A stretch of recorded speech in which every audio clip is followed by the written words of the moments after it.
OTB AM. With Gillette, put your best face forward with our new and improved razors. Right, it's bang on 7:30. It is the Wednesday of a Republic of Ireland game. We're playing Ronaldo tonight, according to the newspapers. We're not playing Portugal, but we're playing the weight of history. All that's important is that Ronaldo gets his goal at some point tonight. I mean, Kenny Cunningham is in the background of all of the great Premier League goals from the 90s. So somebody tonight, Gavin Bazunu maybe, will get the opportunity to be all around the world if he's in the right spot, if he's in the frame as Ronaldo heads it in or taps it in. Whose last ditch failed tackle will be the one that history records? Eoin Sheahan, good morning to you. It's going to be an interesting evening, and are the local directors zoned in on this? I think your mic is pulling a Kerry, and it might be on mute. It's not actually. All right. Yeah, no, we are screwed because my mic is not on mute. Talk amongst yourself there, Ger. Well, this is the opportunity I've been waiting for a long time. Are you back? Am I back? You are back, yeah. Alright, good stuff. Yeah, well, I was just making the point there. Is the local director going to know that this is the be all and end all? Is there going to be instructions handed down that there needs to be a Ronaldo cam? Because it does seem that there's like a little bit of a Portuguese downplaying of the whole Ronaldo thing in the build up to this. Well, the manager is, but that's exactly it. Fernando Santos, who is. Do you think Ronaldo's downplaying this? No, not at all. He is. This is the be all and end all for him on an international level. But Fernando Santos is definitely the most dour individual that has ever existed in football. He is not the man you want in your corner as a hype man. If you're Ronaldo and you're like, I'm going to pass out Ali Day, Fernando Santos is not the guy you want hyping it up. Like his face sort of reminds me of Larry David when something awkward is about to happen to him. Like his eyebrows are constantly furrowed. His eyebrows constantly tell me that something bad is about to happen. Even if Adair is about to score a goal and they're about to win Euro 2016, for example, his eyebrows always spell doom.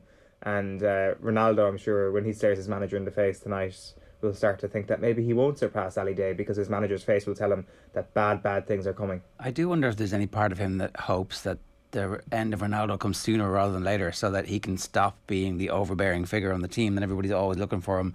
That actually the young crop of footballers they have is as good as anybody in world football collectively, and that the opportunity for those to emerge blinking into the sunlight and win a World Cup, say, would be greater if Ronaldo wasn't there.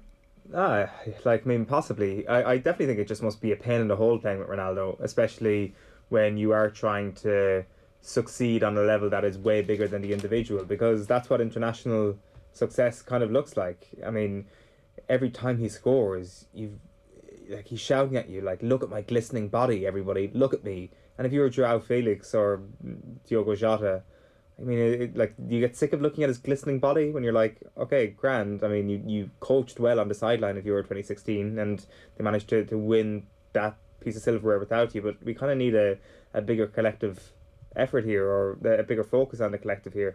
Like there was definitely a sense during the Euros that the team was built around him, and he's still their best player and he's still possibly in the top 3 players in the world right now, so I suppose you kind of have to do that. But is there sometimes an overcompensation for Cristiano Ronaldo where a team is built around him too much?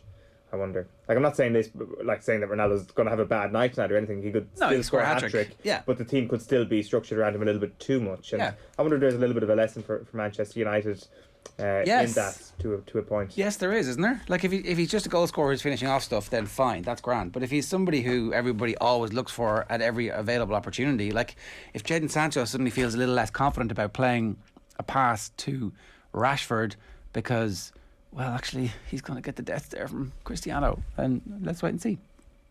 Yeah, and I think that at the end of the season Cristiano Ronaldo could come away with 25 goals, and if Manchester United don't win the league, you could maybe make a case that the signing hasn't worked out, but people will come back and say, oh, he scored 25 goals. And it's like, that tends to happen if you've got his quality and a team is structured around you. It doesn't mean it was for the greater good. So I think that I don't think that there will ever be a direct answer to Cristiano Ronaldo success or not when it comes to Manchester United this season, unless he is a complete flop or unless Manchester United win every trophy under the sun. Yeah, in which case you can't really argue with it. I'm asking you to tell me what you think is going to finish. What's the score tonight? I said 2-0 the other night, and you change your mind? No, I'm gonna stick with that. Dave McIntyre yesterday actually predicted a 1-1 draw. I heard that, yeah. That was absurdly optimistic, I would have thought. But it's Brian Kerr then was making the point that Ireland showed a different sort of pragmatism against Hungary, and that perhaps we're starting to see just little threads of change in how Stephen Kenny is approaching the game. Like, on the one hand, you have Ireland's biggest games so far, like Serbia, Slovakia, and they were kind of their two best performances. Then there was obviously the lower ranked teams where they've been terrible against. But by and large, when things have mattered quite a lot, they have been okay. And I know that's straw clutching, but I guess that's kind of the way it's been. But then on the other hand, you have the good teams that they played, and they played it friendly against England, obviously, and they got smashed, and they were lucky to get away with a 3-0 defeat. So that is one of the reasons why you'd have to be concerned about them going up against a top quality opposition. But maybe this team has evolved over the last little while, and I mean what was their best defender is now back to a level that is good enough for him to be a no-brainer starter in this 11. So there are definite green shoots, but it's a pretty low base. Okay, so what do you think should be the team? Is it a fairly obvious team for you? I think there's consensus for me at this point where McLean is going to pick up Enda Stevens' jersey, and in front of him then it's just a couple of questions about whether or not Daryl Horgan would start. I would suspect, I think when Callum Robinson went down injured, I think that kind of opened the door, didn't it, for Troy Power to come into the team. So I would suspect that's the way it's going to go. But it does seem that there's a tiny bit of consensus developing, maybe even amongst the predicted 11s. If I just kind of go to Dan McDonald, he's not going to Parrott at all. He's going to Connolly Ida Horgan. Rather than Parrott, Connolly Ida, in the Independent this morning. So I would say that's probably going to be close enough to the attack that's actually going to line out tonight. Okay, does it sound like he's got leagued the team, or as opposed to it being a probable team? No, it's a probable team. Okay, it's absolutely. And who's in midfield? Harahan and Cullen. Right. So it'll be a 3-4-3. So you've got McLean and Coleman obviously as the wide players in the 4, and then Connolly and Horgan behind Ida. Obviously Horgan could drop a little bit deeper, but Connolly will have to do a lot of work in that setup. We were probably predicting that. Obviously there's been a couple of people who've dropped out over the last little while. So the midfield is just completely threadbare at this point, and Harahan and Cullen having to put in a massive shift tonight is going to be one of the big talking points. But that back three is definitely the way they're going at this point. I think it was definitely just an aberration that they didn't go with the back three in the game against Andorra, wasn't it? It was a back four that night. So I think every other game this calendar year they've gone with the back three. So there's no question on that. It's just the identity of who's going to be your left wing back. And we had said last week that maybe Ryan Manning could play it, but really that's not going to happen. It's going to be James McLean. And in fairness, he's played it before for Ireland. He hasn't done too badly, I guess, under Stephen Kenny so far. You know what you're going to get from McLean. So I think that the team as a whole really going out there, and you don't give them a whole pile of hope, to be honest. But there were just a few moments over those summer friendlies where you start to think to yourself, maybe there is a function of this team that can get a stubborn draw like Republic of Ireland teams over the last 10 years have been able to do. That would be amazing. That would really be amazing. By rights, the score should be a 4-1 tonight. It goes 2-0, we get one back, cause a bit of pressure, they score in the break, they score again at the end, 4-1. That's kind of that's the difference between the two teams in their standing, in the available talent pool, all that kind of stuff. But it's the start of the season. A lot of those players have been involved in transfer speculation involving tens of millions in some instances.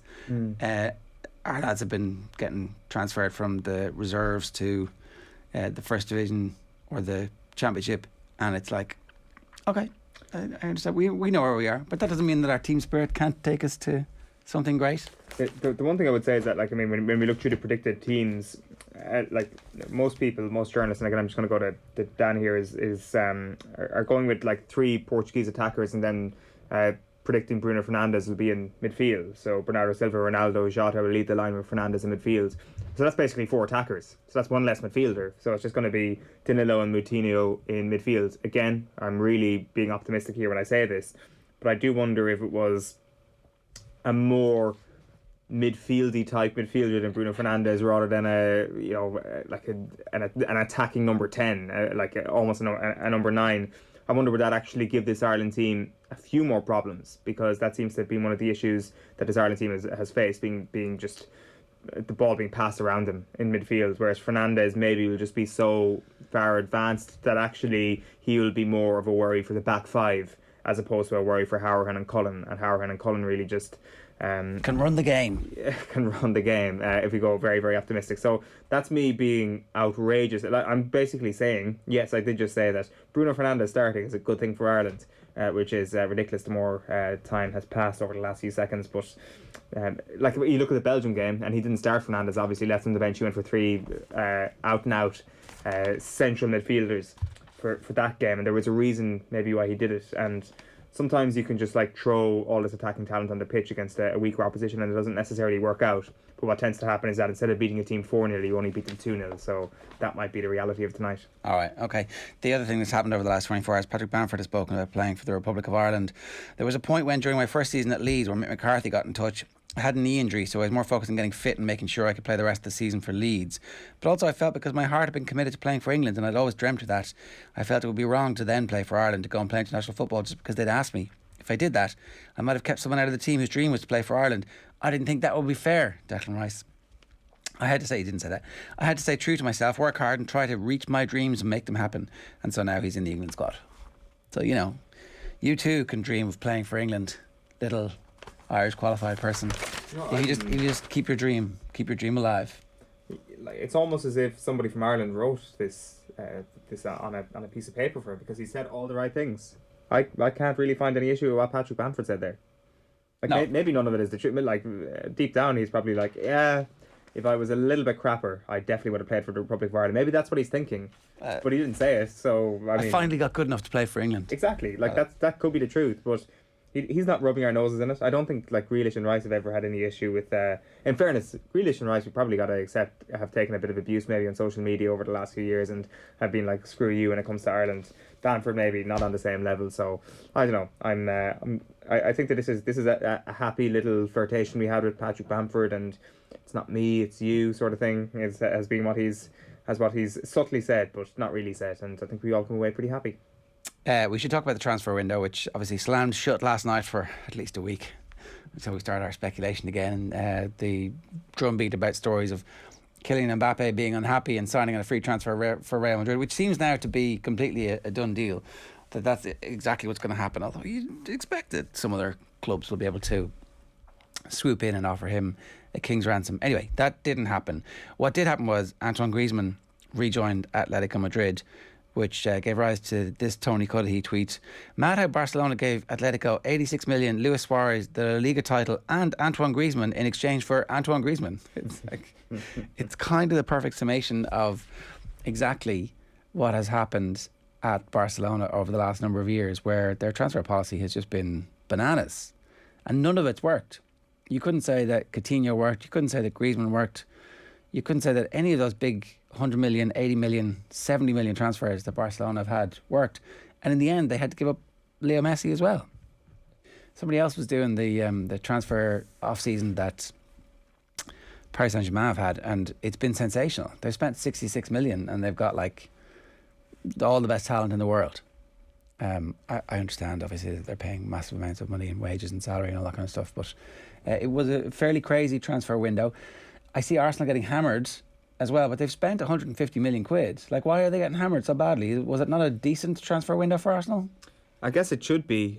On what basis are they getting hammered now? Is it because, like, I think there's been enough embarrassing things that have happened over the last little while where Arsenal, just saying the word Arsenal becomes funny. It's like saying a lewd word in the classroom. Arsenal, it gets a laugh nowadays, even if what you're saying has absolutely no comical value whatsoever. That is why I would say they're getting the piss ripped out of them a little bit. Like, of course, it's quite humiliating when Willian is like, get me out of this continent, because Arsenal has scarred me so much, and is willing to take a pay cut, and Hector Bellerin is willing to take a pay cut to get out of the club as well. Like, that is relatively embarrassing. Like, they spent about £143 million, I think, in this window alone, and their spending over the last two summer transfer windows have been quite large, and they're certainly not living up to that expectation on the pitch. They certainly don't look like a team who spent £143 million in the last transfer window. But the thing is, none of those players have really played yet. Like they haven't got that £143 million onto the pitch. Needless to say, given some of that was spent just in the last week. So time will tell on whether or not it's a success. I think people are just laughing at Arsenal because maybe they suspect that a good section of that £143 million is probably going to be wasted money because Arsenal. There's your punchline. Well, 1, 2, 3, 4, 5, 6 players in at a cost of 150 million. So you've got to assume that they're going to give Arteta a little bit of time, right? Or is it a case where this is the time that they've given Arteta, where it's like, right, you've got your money, we need something instant, and we need instant gratification for the money we've spent. Now, in fairness, surely the board aren't that stupid. Surely they know that they have invested not only in a lot of players, but they've invested in a lot of young players, and they all need time to actually start reaching a level which will allow Arsenal to get back to the top 6 and also gel as a unit.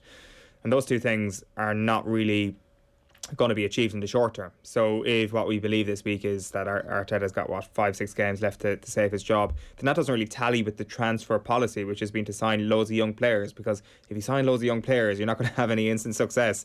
So in many ways, I'm not sure what to believe here, that they really are backing Arteta with the money that they've spent, or in reality that they've spent all this money and therefore the pressure's on Arteta. So as much as I think that Arteta could be a potentially good manager, I think that maybe he's shown a lot over the last 6 months in particular, where it's like maybe he probably he won't be up to that level, and will probably not be Arsenal manager at the start of 2022. Okay, I mean, I think that's a fairly good bet, unless there's a massive turnaround in the next couple of weeks. Yeah, like are we putting this summer window down as the maddest summer window ever?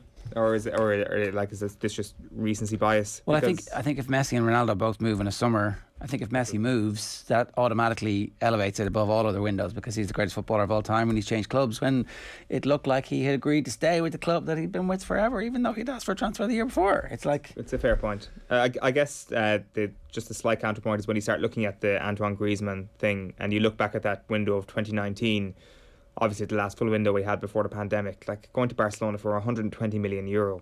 Like, of course the names that we've seen exchanged this summer have been extraordinary, but there was nothing like that 2019 window when it came to some of those fees that were handed out. Now, in fairness, last night it almost happened where Kylian Mbappe was bought for €220 million. So in fairness, this year's one was probably bonkers, but like that, the Griezmann thing is crazy, all right. That the way Tony Cuddihy summed that up, I think probably hits the nail on the head. And I think we're kind of like looking at Barcelona as a basket case, but even Atletico have been far from perfect when it comes to their own transfer dealings. Like they themselves were perhaps interested in trading Joao Felix in that Griezmann deal to Barcelona, and he'd been bought for what 150, 200 million himself by Atletico Madrid in that 19 window. So a lot of people did a lot of regrettable things in 2019, and there's been a lot of water being bucketed off ships at the moment, it seems. Yeah. Okay. If you are a fan of a Premier League team and are annoyed or very happy about your transfer window, we'd love to hear from you this morning. 0879 180 180 is the WhatsApp number. Or of course, you can leave a comment in the YouTube stream. Here's what's coming up between now and 10 o'clock. Power rankings.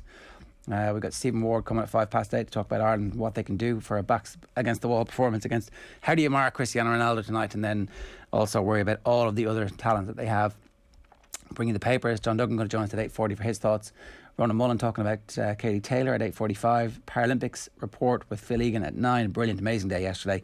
Our Ireland preview at 9:10 with Nathan, and some transfer gossip as well. And then Marty Clarke speaking with Eoin about his underage career and the state of the game generally in football from 9:30. OTB AM is brought to you by Gillette. Good morning. Start with Gillette. Put your best face forward with their new and improved razors. Tyrone had their All-Ireland final press night last night at Garvaghey. We're going to hear from Fergal Logan, Porrick Hampsey and Niall Sludden over the next few days on OTB. But first, here's Aisling O'Reilly talking with Tyrone joint manager Brian Dooher. Brian, has things settled down a small bit that you're racking an All-Ireland final? How does it feel? No, it's good to be here, it's great to be in the Ireland final. I suppose with a big match last weekend there against Kerry, and it's just great to come out the right side of it. And just how physical was that on the lads? How are they feeling? Obviously recovery is a big thing now with 11 days to go. How do you sort of balance all of that with getting probably a few tough sessions in too? Well, that's the big challenge we have, is the tight turnaround, and there is a lot of sore bodies, especially after going to extra time. But we'll look at that. We'll do what we can from a recovery point of view, but it'll probably be towards the latter end of the week before we get any meaningful training sessions. And obviously Mayo have that extra week on you. Are you worried about that at all? I will suppose it's to Mayo's advantage from that point of view, but at the same time we know where we are, we knew where we were going. This is what we were facing, so we're well aware of that. It's not ideal, but we're glad to be there just. And obviously your bench has been talked about so much, the impact that it's been making every time in every game. Colin McShane got 1-3 the last day. Obviously he's putting his hand up, I'm sure, to be looking for a place in that All-Ireland, and you've all those tough decisions to make. Or do you like him as that impact sub? No, no, it's definitely good to have people like that coming off the bench. Like Cahill, he's worked very hard to come back from a serious injury, and he's come on in a lot of games this year and really made the difference and pushed us over the line. But so have a lot of other players, done the same. So it's great to have them. The Cahill, along with a number of players, I'm sure will be pushing for a starting place again, and also for places on the 26. It's a very competitive environment we have, and we really do appreciate that from the players. And speaking to some of the lads here tonight, Niall Sludden there, I was speaking to him, and I just talked about how you've instilled this never die attitude, the attitude that you always had in the noughties from when I watched you growing up. It was that attitude of never give up, and that's what it was like against Kerry.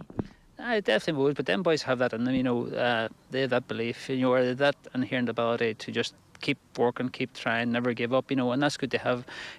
They come here to train every night, wanting to do the best they can and really put in a good shift. And they done that last Saturday against Kerry, and it was enough to get us over the line. But at the same time, suppose if Kerry had scored some of the goal chances they'd got, maybe it would have been a different story. So we have a bit of work to do before we meet Mayo, because we definitely can't give up them opportunities again. And speaking on goals, Kerry put 6 goals by you in the league. What happened from there to now? That there's just a massive difference, I suppose, just development and working on the team? Well, the team worked together. We sat and we looked at where we went wrong, and we done a lot of things poorly. And down in Clarney, Kerry really punished us. They're an exceptional team. They really punished us that day. Last week, we got blocks, and it was a bit too last minute for my liking. But at the same time, it was great to have them there, the defenders doing that, and the work rate they put in, and the tackles and the blocks they put in. But we can't just always survive on that last ditch defend. We need to start getting that tackling done a bit further out the field. And you're a co-manager alongside Fergal. How do you find that? Is it a good crack with the two of you? Do you sort of balance it between you? It seems to work okay so far. Maybe other people will say different, but no, it seems to go on all right. Fergal and myself get on reasonably well, so we do. So definitely, it's good to discuss things with. Definitely, it's useful to have somebody to question or to discuss what your theories are, and take questions back and forward and bat them back and forward. It definitely does help, I think. And as I said, you've been there, you've done it, you've captained the Tyrone team, you know what it's like. How do you you don't need to motivate the lads, I'm sure, but how do you instill that in them, that this is such a massive moment for them?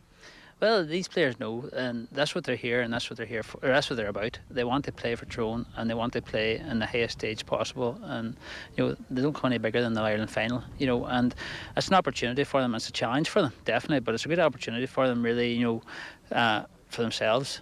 And that's the way they look at it. They want to do the best they can. And that's all we ask for them, is to do the best they can and be the best they can be.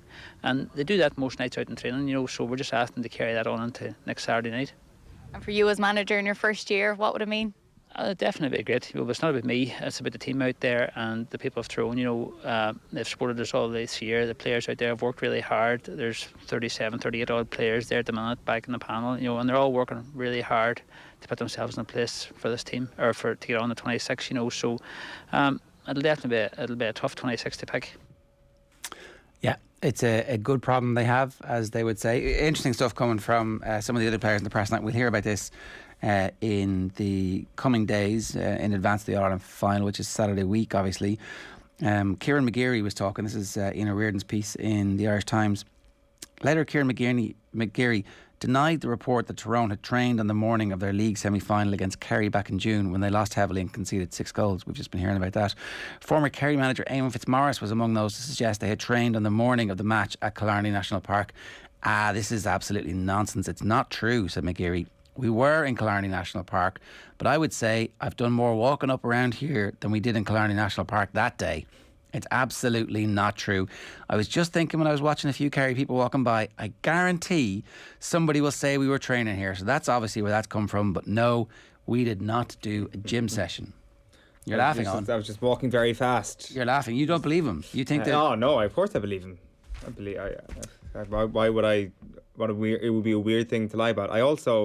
I absolutely understand why the question is asked, but it's kind of hard to kind of know what way to look at this. I mean, the Kerry thing is done. No, it's not. But I mean, no, from a Tyrone perspective. Oh yeah, I was going to get into it here, but actually we have the power rankings coming in a moment, so we'll get into it in the power rankings, and I'll come back to that because I think that's important. Episode 17 of the Football Pod with Paddy and Andy still available exclusively on the OTB Sports app for another couple of hours. So if you need your fix, get the OTB Sports app and you can get it there exclusively. You'll get it everywhere else a little bit later on, but the first people to get it in Ireland and around the world have the OTB Sports app.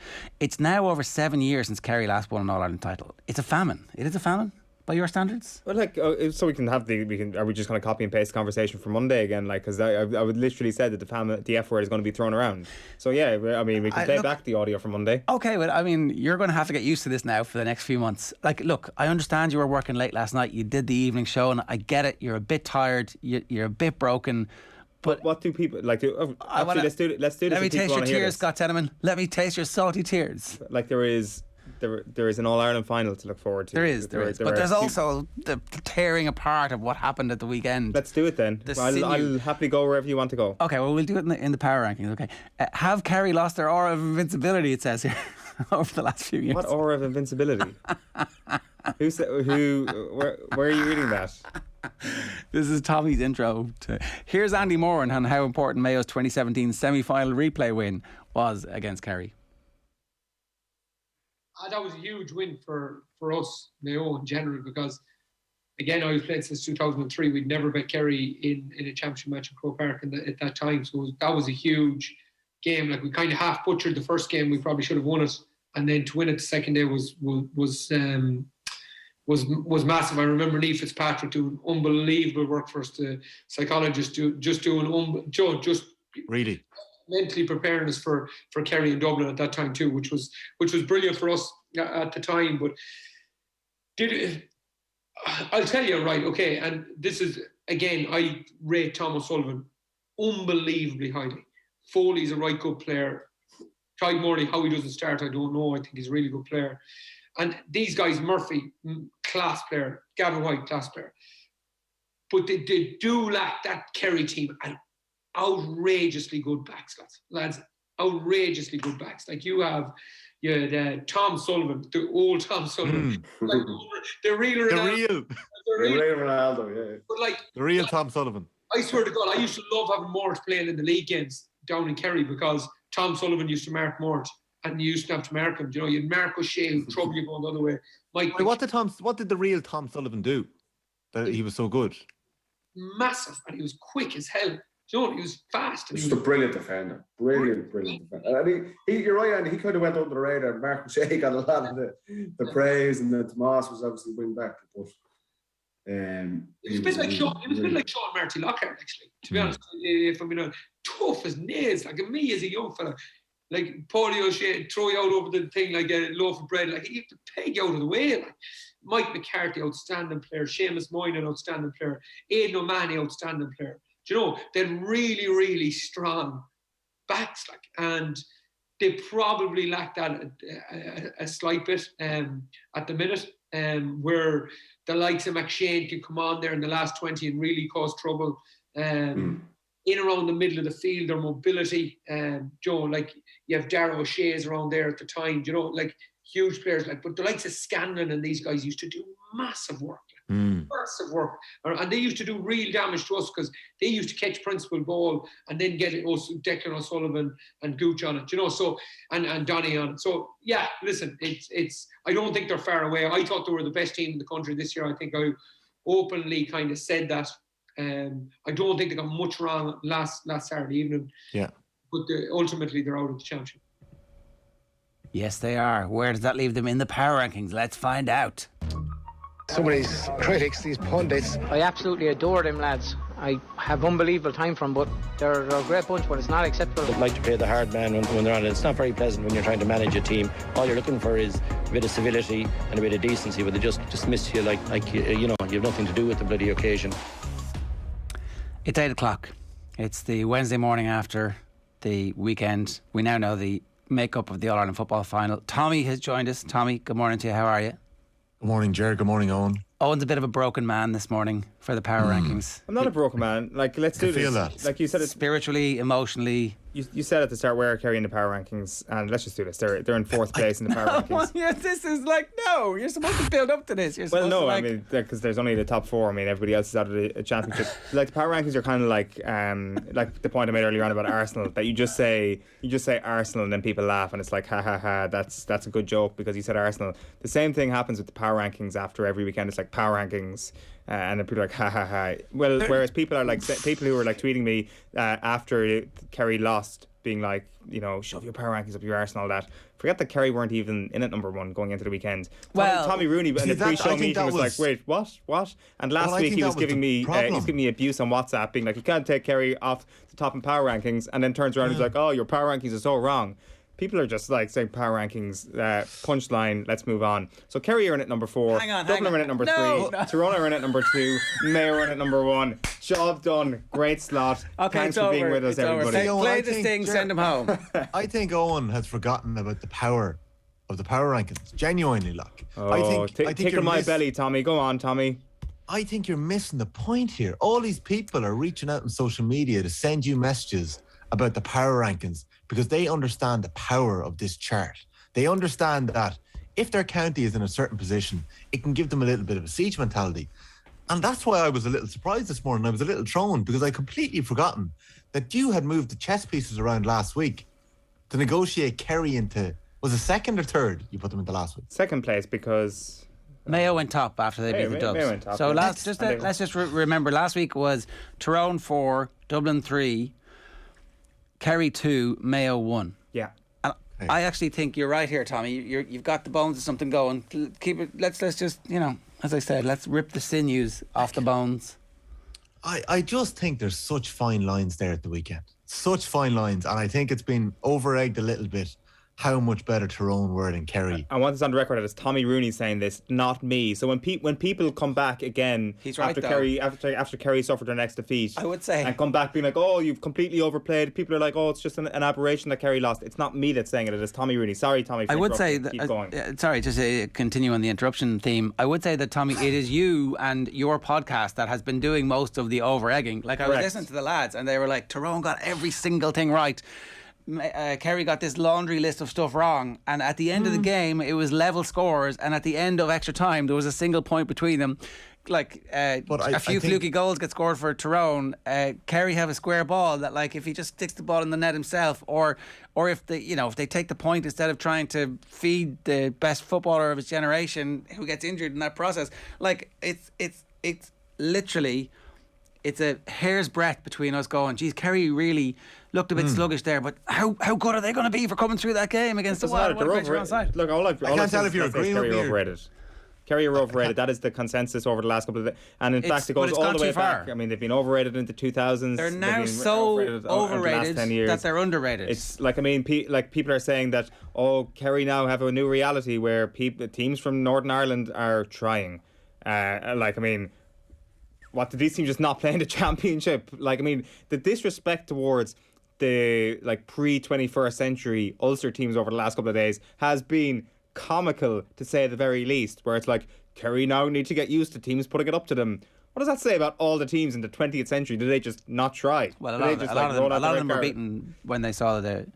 that is the most patronising thing ever. But when it's 3-6 to a point after 10 minutes in an All-Ireland final, you can't say Mayo tried that day or performed to their absolute best. Can you say that?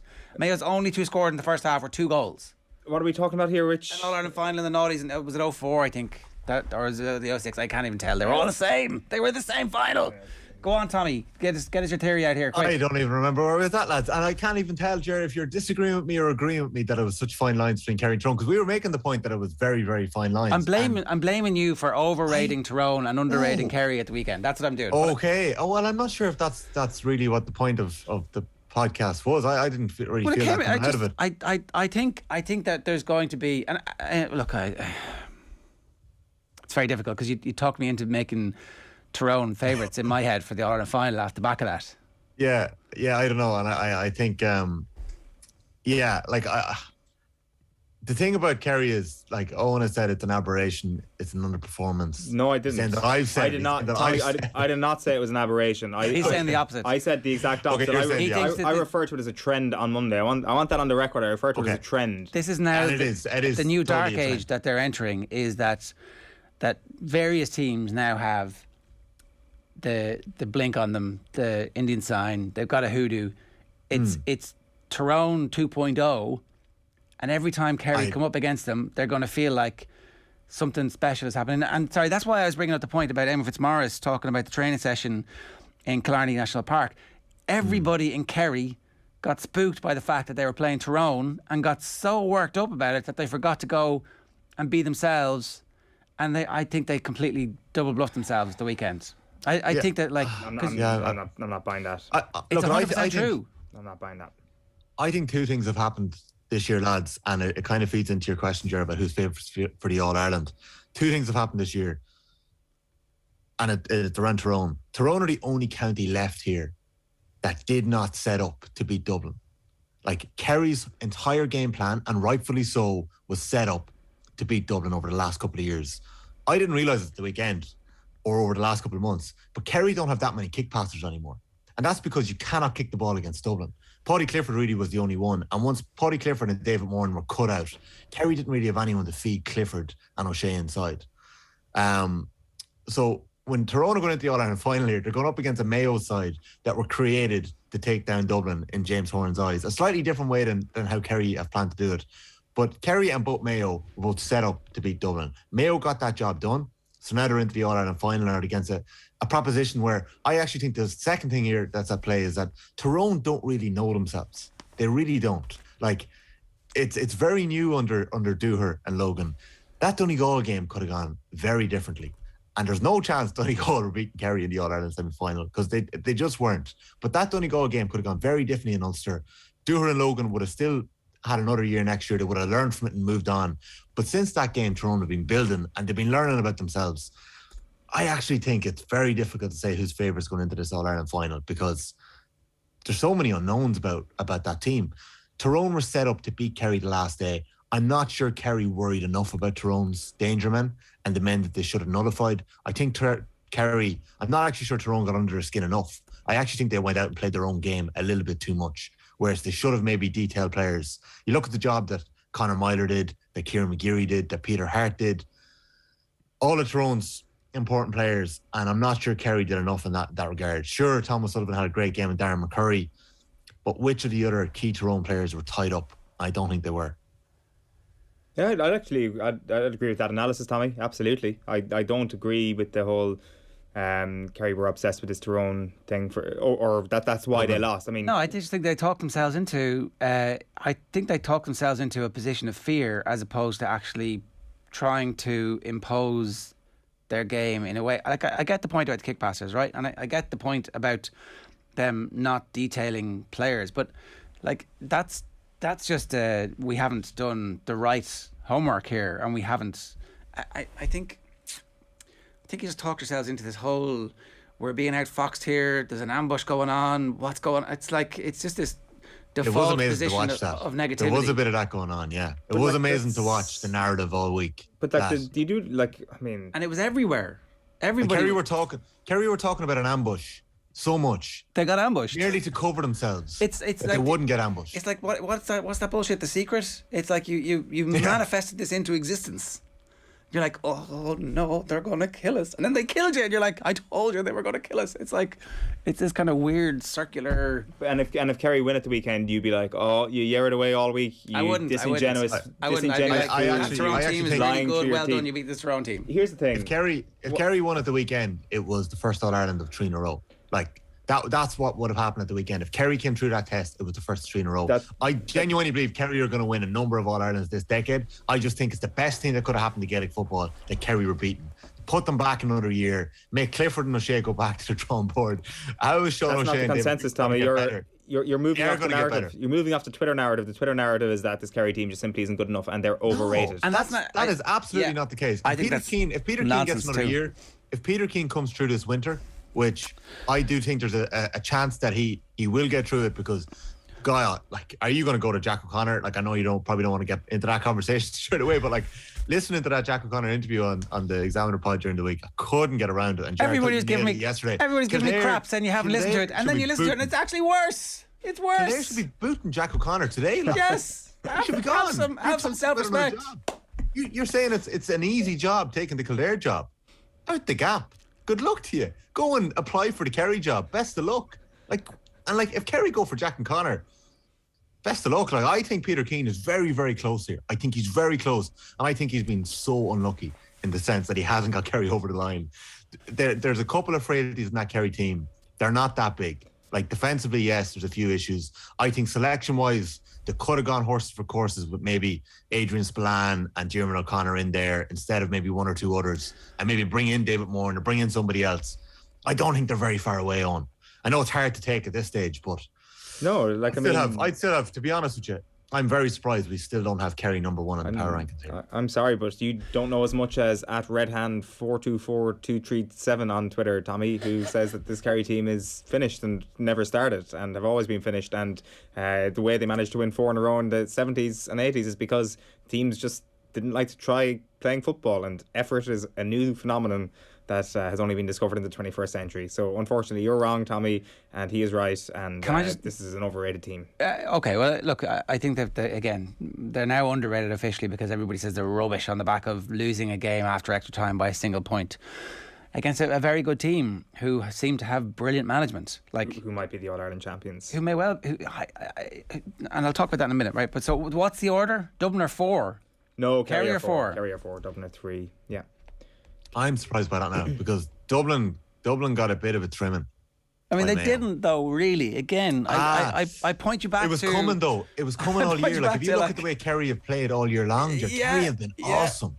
Yeah, it was coming all year, but actually they should have won that game. Well, I think my reason... should have beaten Mayo. Like, now that the heat has come off it, Dublin should have beaten Mayo. They were in a winning position and they lost a load of stuff. Like, a bunch of chaos happened to Dublin. A bunch of systems failures happened. That happens in big time sport. Like, because Dublin were so mechanical for so long, and they were so impressive, and they were such an empire for so long, we forgot that actually what happens in sport when teams are evenly matched is chaos. Chaos ensues. A million different things happen. And post-match, people point to these 3 things decided the outcome of this event. But that's nonsense. Because in an invasion sport like Gaelic football, where there are literally millions of combinations of where you can stand on the pitch, and as a result of that, every time one individual has the ball, there are a million different permutations about what might happen every single minute over the course of the 90 minutes that we play. You can't tell which are the ones that ultimately decides the outcome. And post-event, you're all trying to put a shape on it. The Dubs should have beaten Mayo. Like, they absolutely should have beaten Mayo. They were in a winning position. I think if Tyrone get into a winning position against Mayo, they're going to see that game out this year because they actually are a team that is evolving and is a little bit ahead of where this Dublin team is. But that's based on like instinct as opposed to any evidence for it. And I think as well that Tyrone's bench this year is officially the strongest by a country mile. Like, Darragh Canavan should have buried that goal, lads. Like, the script should have been written. Exactly. Darragh Canavan won it. Darragh Canavan won it for Tyrone in normal time. That should have been the script we had written. And Darragh Canavan could easily start that All-Ireland final. I agree with you, Ger. That Tyrone bench is stacked. Absolutely stacked. And right now, 10 days out, I would happily declare Tyrone All-Ireland favourites. Even though I think the bookies have it the other way. They do have it the other way. I think they're favourites because is Oisin Mullen definitely going to be fit? And what's his recovery like from a quad? How easy is that for him to get up to the same level? And if he's 2% off, then that becomes a bit of a negative. They don't have their best player, the greatest scorer in the history of the championship, is not playing for Mayo in the All-Ireland final. If it was new news that was the case, we'd be like, oh, that's going to swing the game a couple of points in Tyrone's favour. And what's Aidan O'Shea's form like? Who knows? Like, I think these are all big questions. I'm disagreeing with both of you. I would make Mayo favourites for this year's final. I think Mayo are a better team than Tyrone at the moment. Even with all the people, if Oisin Mullen doesn't play. Oisin Mullen and Cillian O'Connor didn't play against Dublin, and they had to do it without them. And Aidan O'Shea you can almost throw into that mix, because his kryptonite is Dublin. He hates playing against Dublin and always saves his worst performance for Dublin. So Aidan O'Shea is like a new man back from injury, and there is going to be that mystery about the Mayo team going into this All-Ireland final about whether or not he's going to start, and if he does, where does he play. Mayo have enough of a shape-shifting nature about them as Tyrone do. Tyrone definitely are the kings of it, and in the context of Kerry, they definitely seem like just Houdini times 15 on the pitch. But with Mayo, they also have a certain level of kind of like dark magic about them, and it's going to be it's obviously just a completely novel All-Ireland final. But I think even with the way these two teams have set up and the way they've played over the course of this entire season, there's so much mystery around both of these teams that it makes just for so much fascination. And I would be astonished if anybody can safely say this will definitely happen, this team will definitely win. Agree. But I suspect Mayo will win. I suspect Tyrone. It's going to be all out chaos. Yeah. It's going to be chaos versus chaos. It's going to be 11 points to 10. The Miserable on Twitter says, Jesus, 2 more weeks of Mayo FM shite ahead of us. Yes, it is. And 2 weeks of Tyrone FM shite ahead of you too, the Miserable. And plenty more picking over the carcass of Kerry. Just to, why are you wasting your time with a team that are overrated and are finished? They haven't even started. That's now the most interesting team in the country. Crap. Relegation. They're the new Mayo. Relegation to Division 2. They are the new Mayo. I completely forgot why I joined you guys on air this morning. Surely, as All-Ireland minor champions, Meath should be moving up the kill his power line there, will you? Can you kill Tommy's line? Tommy, good luck. Thanks very much for that. It's 16 minutes past 8. Very busy show still to come here. We're going to hear from Nathan Murphy a bit later. We're talking Katie Taylor with Ronan. Up next, though, Stephen Ward joins us to talk Ireland and Portugal. OTB AM. This is OTB Sports Radio. I absolutely adore them lads. I have unbelievable time for them, but they're a great bunch, but it's not acceptable. Undisputed, undefeated, unmissable. Taylor versus Han, Saturday the 4th of September, live on The Zone. Game changed. The Premier League on OTB. Son still has it, coming a little step over. It's onto his left foot, sends it into the back of the net. And listen to the roar around this stadium. Young Min's son, left-footed from the edge of the area, put Spurs in front against the champions. Who needs Harry Kane when you've got Young Min's son? It's Tottenham 1, Manchester City 0. Exclusive Premier League live commentaries every Sunday. The very best expert analysis on your phone and for free. Download the OTB Sports app now. OTB AM. With Gillette, put your best face forward with our new and improved razors. So what do you do about a problem like Cristiano Ronaldo, hell-bent on creating a goal-scoring record against you? Stephen Ward, good morning to you. Oh, we got him in just 1 second. That is the question that we're going to ask him. And we're asking you this evening. What do you do? Do you kick him early? Do you kick him often? That was interesting from Stephen Hunt earlier in the week, saying he regretted not kicking Ronaldo when he was younger. I mean, there was definitely a lot of people on Twitter saying that, well, maybe he's just a bit too big for you. Stephen Ward, good morning to you. How are you? Morning, lads. How you doing? What do you do about a problem like Ronaldo? Because you can't kick him. He kind of seems to thrive on that. I don't know. Like, how do we fix this tonight? It's a very difficult question, isn't it?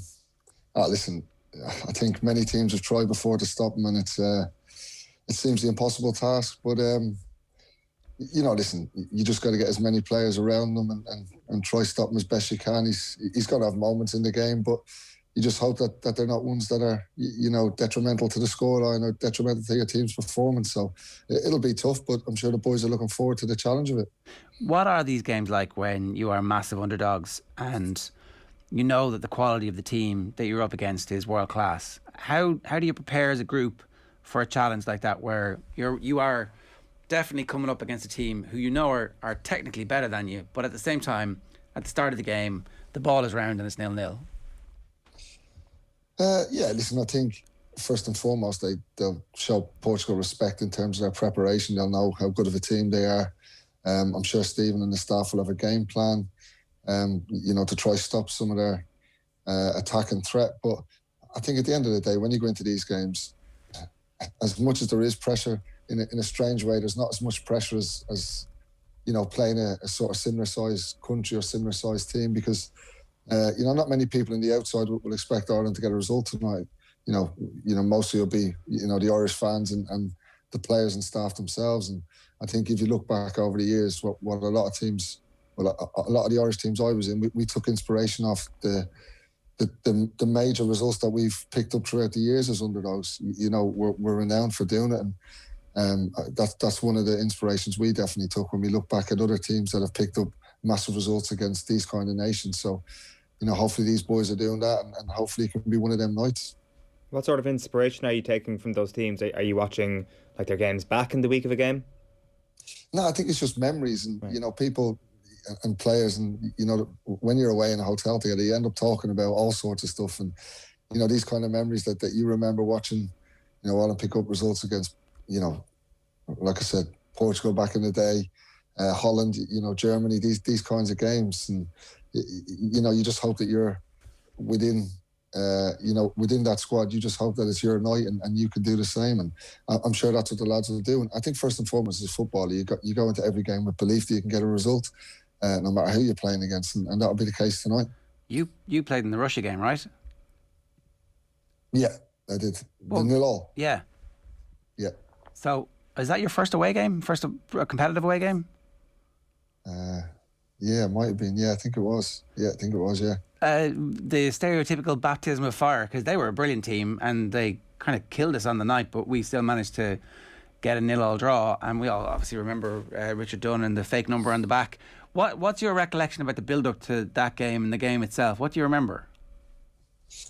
It's a good question. To be honest, the build-up to most games, it's pretty much the same in terms of training, how you prepare yourself.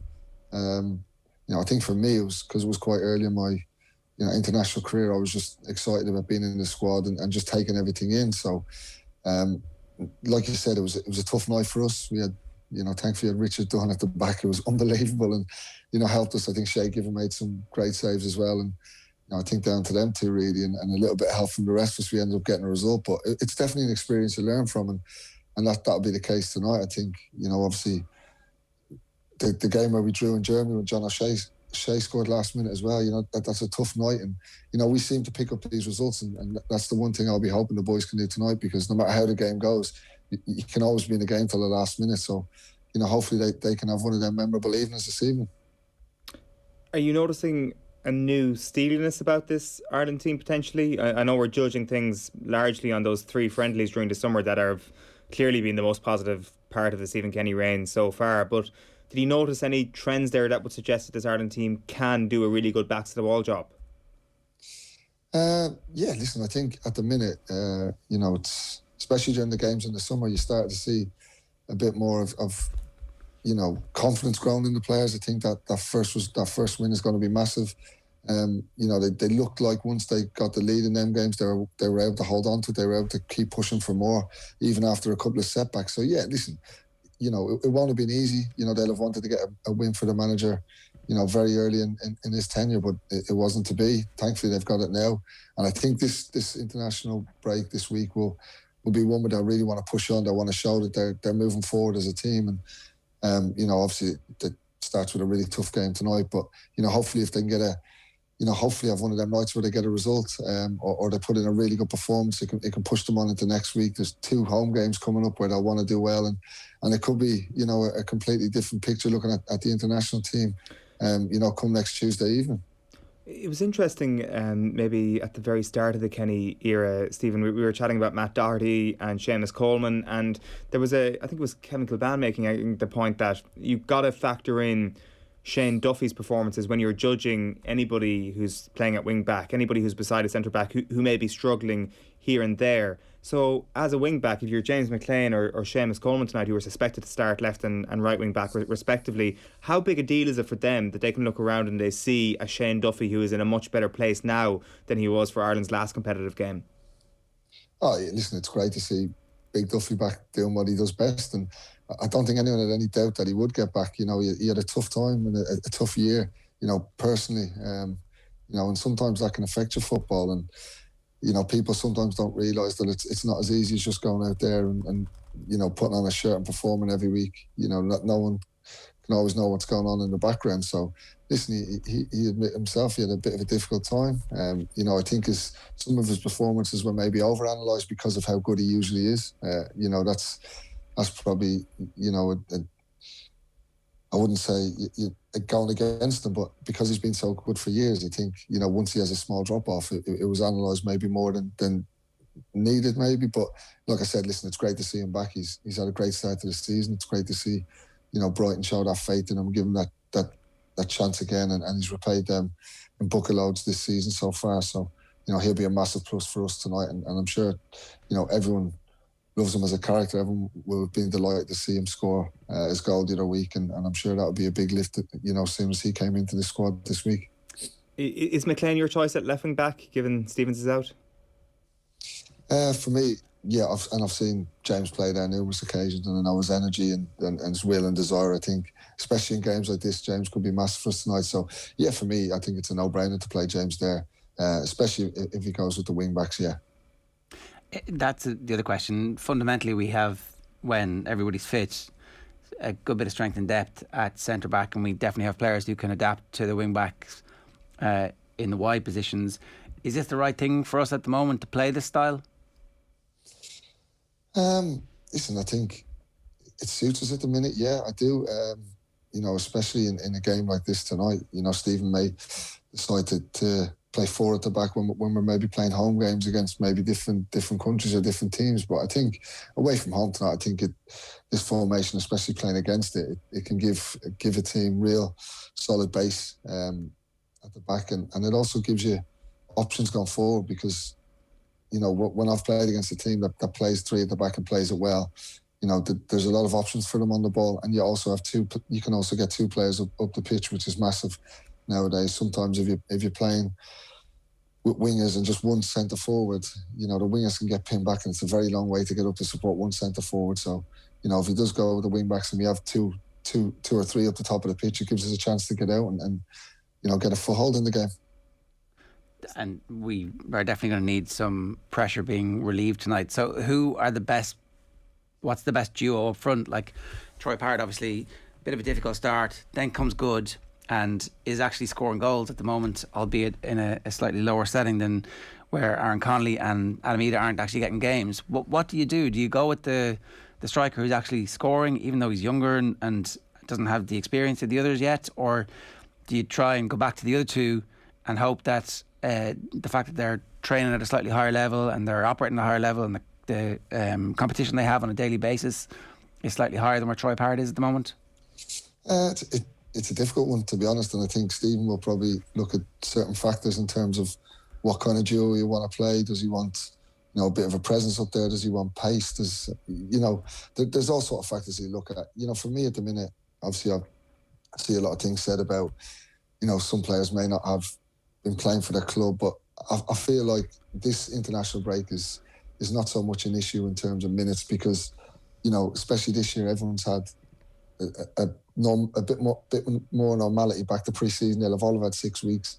Most players get plenty of minutes in pre-season. Everyone will have played in at least a cup game or some sort of game. So for me, I think everyone should be quite fresh. I don't think whether who's playing or not playing at the minute will be a real factor. I think that more comes into consideration when you look at the October and November and you're sort of, 8, 9, 10 games into a season. I think at the minute most lads will have had a lot of minutes throughout pre-season. So I think it'll just depend on what duo Stephen wants in terms of what attributes of a centre forward or will work best to his game plan. And I know how meticulous he is and how meticulous his staff are. So I'm sure they will have come up with a game plan, and they will put the right pieces in the puzzle for hopefully what will be a big performance from the lads. Gerard started this off by asking, how do you solve a problem like Ronaldo? That was a question you probably asked yourself in 2014, the last meeting, which is printed here in the paper this morning, yourself against Portugal in New York. It wasn't a great result for you on the night, Stephen, but how big a conversation was it about stopping Ronaldo and playing against Ronaldo that night? Yeah, I think it was. Listen, it was a difficult night for us. I think we were both in different stages. I think we were playing the last game of our tour after a long season, and I think they were preparing to go to a World Cup. So, yeah, it was or a Euros. I think it was. Was it a Euros or a World Cup? World Cup, But Brazil, I'd say. Yeah. Yeah, you say it was Brazil. Yeah. So yeah, yeah. Listen, like I said, many have tried and many have failed in terms of setting up or preparing to play against them. You know, I think.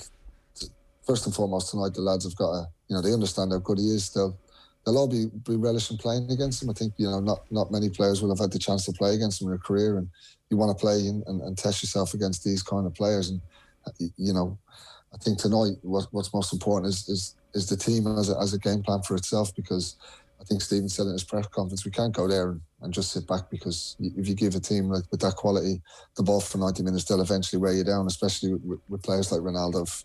If you give him too many chances, he's bound to take one. So I think for us as a team, we've got to, do our best to get a foothold in the game, get a bit of an attacking threat ourselves, and hopefully keep them on the back foot. And all you can do really is if you can be in the game, keep his influence to a minimal. Try get bodies around him and hope for the best, I think. And the problem is that he's actually not even their best player really anymore. He's obviously incredibly effective still at his age, but the rest of the team is also amazing. Yeah, I don't know whether he's not their best player anymore. When you see what he was doing last year at Juventus, he's still not bad. But yeah, listen, you're bang on. You're right. They've got an unbelievable squad now, and the players they have coming through. So listen, I've been there as a player. These games, you're up against it. The lads know there's going to be periods where they're up against it. But like I said, as a nation, as a team, as a country, we've pulled off some unbelievable results during the years, and we might be under the caution a lot of games, but somehow we've nicked a result here and there, and you're just hoping that it can be one of them nights early in the season. Portugal's first game since the Euros. You hope we can maybe go there. They might have a bit of an off day, and we just perform really resolutely and take the game to them. Listen, you never know. Football surprises you a lot of the time. So I'm hoping the boys have a special night tonight. It looks like it's Gavin Bazunu's number one jersey for the foreseeable future, given that he is playing football at the moment, albeit on loan. So it's going to be interesting to see what happens next. But from a defender's perspective, how important is it to have a kind of definite starter in goals who is playing well? And he's progressing really quickly at this stage, even though he is very young. Yeah, obviously. Listen, I think Randolph's going to be a big loss for us tonight. Obviously Gavin's a fantastic goalie, but I think Randolph's sort of been a stalwart there for the last 3 or 4 years, and I think everyone was always used to playing him. Everyone knew he was the goalie. Unfortunately, he's not playing at his club at the minute, and Gavin will obviously get his chance, and I'm sure he'll take it. But yeah, listen, it is massive. I think Darren's obviously been there, seeing it all, but I think with a lot of this squad, I think it's that you're starting to see a new squad and a new sort of breed of player coming through. So it'll be great for him, great for all these young lads to experience a game like this tonight, regardless of what happens. And it can only make the team stronger for future games, future qualifying campaigns, and there's always sort of a change in the tide, and it's Gavin's opportunity tonight, and I'm sure he'll take it with both hands. He's a fantastic goalie. I've played against him before when he was on loan last year at Rochdale, and he was unbelievable in the game when we played him down at Ipswich. So I really hope it goes well for him tonight as well. Were you surprised then that Randolph didn't make the squad and isn't in the team? Yeah, I was surprised. Of course I was. He's been the first name in the team sheet for a long time. So, yeah, listen, it was a surprise not to see him in the squad. And obviously, I'm sure he'll be looking to get back playing as quick as he can, or get back playing some sort of football to make sure he gets back in the squad, because he's still got plenty left in him as a goalie, But like I said, it's unfortunate he's not playing. Stephen likes to have people that are playing in the squad and that are fresh. So, yeah, but I was surprised. It's obviously surprised when you don't see a player like that in the squad. It's a chance for Gavin to go there and obviously, stake his claim as number one. there's a big debate ongoing about whether or not Ireland need to be more pragmatic and practical in their approach, or whether or not we actually need to begin the evolution of Irish football into something that's a bit more progressive. What's your take on it as somebody who has obviously come through the system in Ireland and has that experience of playing elite football in England as well? You're talking in terms of, you know, the performance on the pitch, or the players in the squad and where they're playing, or and the style of play, essentially. Like, yeah, listen, I think you know, knowing Steve and myself, you know, he wants us to play, as he said, and since he's first come in, attractive football, wants us, you know, to get the crowd on their feet, wants us to be attacking. But he's also pragmatic as well. He'll know there's certain games where we aren't going to be able to play that way all the time. But I think you can't see over, you know, if you take away the results and, you know, look at the games that the team's been involved in. There's a lot of young lads coming through. There's a lot of lads that have come through from the 21s. That's how they played in the 21s. They're trying to, you know, build that sort of identity playing in the first team. And there's been lots of instances where Ireland have been really good in games, you know, really patient. They've played that more, I'd say, continental way, where they've kept hold of the ball. They're trying to build a goal rather than just going back to front. You know, and at times been really enjoyable to watch. And unfortunately, you know, early in the campaign, we just haven't got the rub of the green with some of the performances that probably deserve more. So yeah, listen, I think that there's been a call for years for us to try play a certain way and change up, and I think Stephen will do that. But I also think he'll be pragmatic and knowledgeable enough to know that he's not going to be able to do that all the time. He's a good manager. He knows what he's talking about. You know, I know how meticulous he is from knowing him as a person. So, you know, he'll know that some days we won't be able to do that. But I think going forward, that'll be the mantra, and that'll be the identity that he'll want to put on the team and sort of change our way and make us play, you know, that more expansive football. All right, Stephen, enjoy the game tonight. Whatever happens, thanks a million for joining us. Cheers. Cheers, guys. Take care. Stephen Moore giving us some thoughts there. If you want to get involved, you can leave a comment on the YouTube stream. Of course, you can get us by WhatsApp 087 918 180. That's the number if you want to get in touch with us this morning. And we'd love to hear from you about the power rankings, if you have any issues on that, or if you have any issues on any of the rest of the stuff as well. So I'm going to very briefly run you through the sports pages. We could start with otbsports.com. Chelsea have got a new central midfielder. Griezmann's going to Atletico as the transfer window closes. That's our headline. John Duggan's golf tips for the Italian Open. We're going to get to those in just a couple of minutes. Solskjaer desperate for a number 6, said Miguel Delaney on the show last night to you. Tyrone need to overcome a great Mayo side to lift Sam Maguire, says Hampsey, their captain. Ireland can't afford to sit back against Portugal, says Stephen Kenny. And then the back pages of the newspapers are all about the transfers really and the game tonight. Kenny, let's create our own history. Tyrone refused to answer COVID-related questions last night. Fergal Logan said, if you want to talk football, we'll talk football, but we're not talking COVID because the game is too big and too important for us. Like, my favourite headline of the day is The Telegraph's Arsenal in 142 million bid to stop the rot. Did they stop the rot? Very expensive. Could have bought quite a lot for 142 million. Right, John Duggan is here with us at 8:37 this Wednesday morning. John, how are you? Owen, how are we doing? It's like that Kieran McGeeney thing, isn't this thing? If you want to talk football, you want to talk football. You want to box, you want to box. Tyrone want to do a bit of both. Yeah. They're happy. If you want within the rules. Yeah, they are happy either way. Sometimes outside the rules, but like that, you know, it's good to have that as your identity. People are going to criticise us for saying this, but like, it's good for everybody to think, oh, I'm going to be in it today. Yeah, it's it's 20 years to the day since McAteer scored that goal against Holland.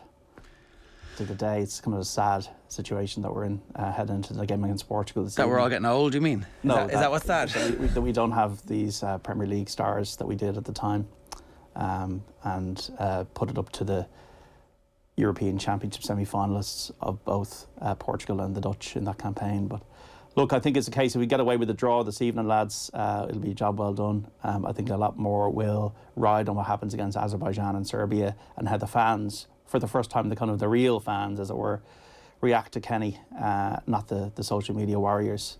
So that'll be really interesting to see. And how we played this evening, I think we're doing okay defensively regarding the form of our certain players.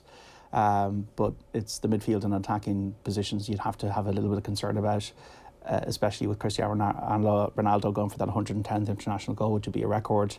You got Ruben Diaz, Player of the Year, Manchester City, Bruno Fernandes, Diogo Jota. But Stephen Kenny is not willing to park the bus.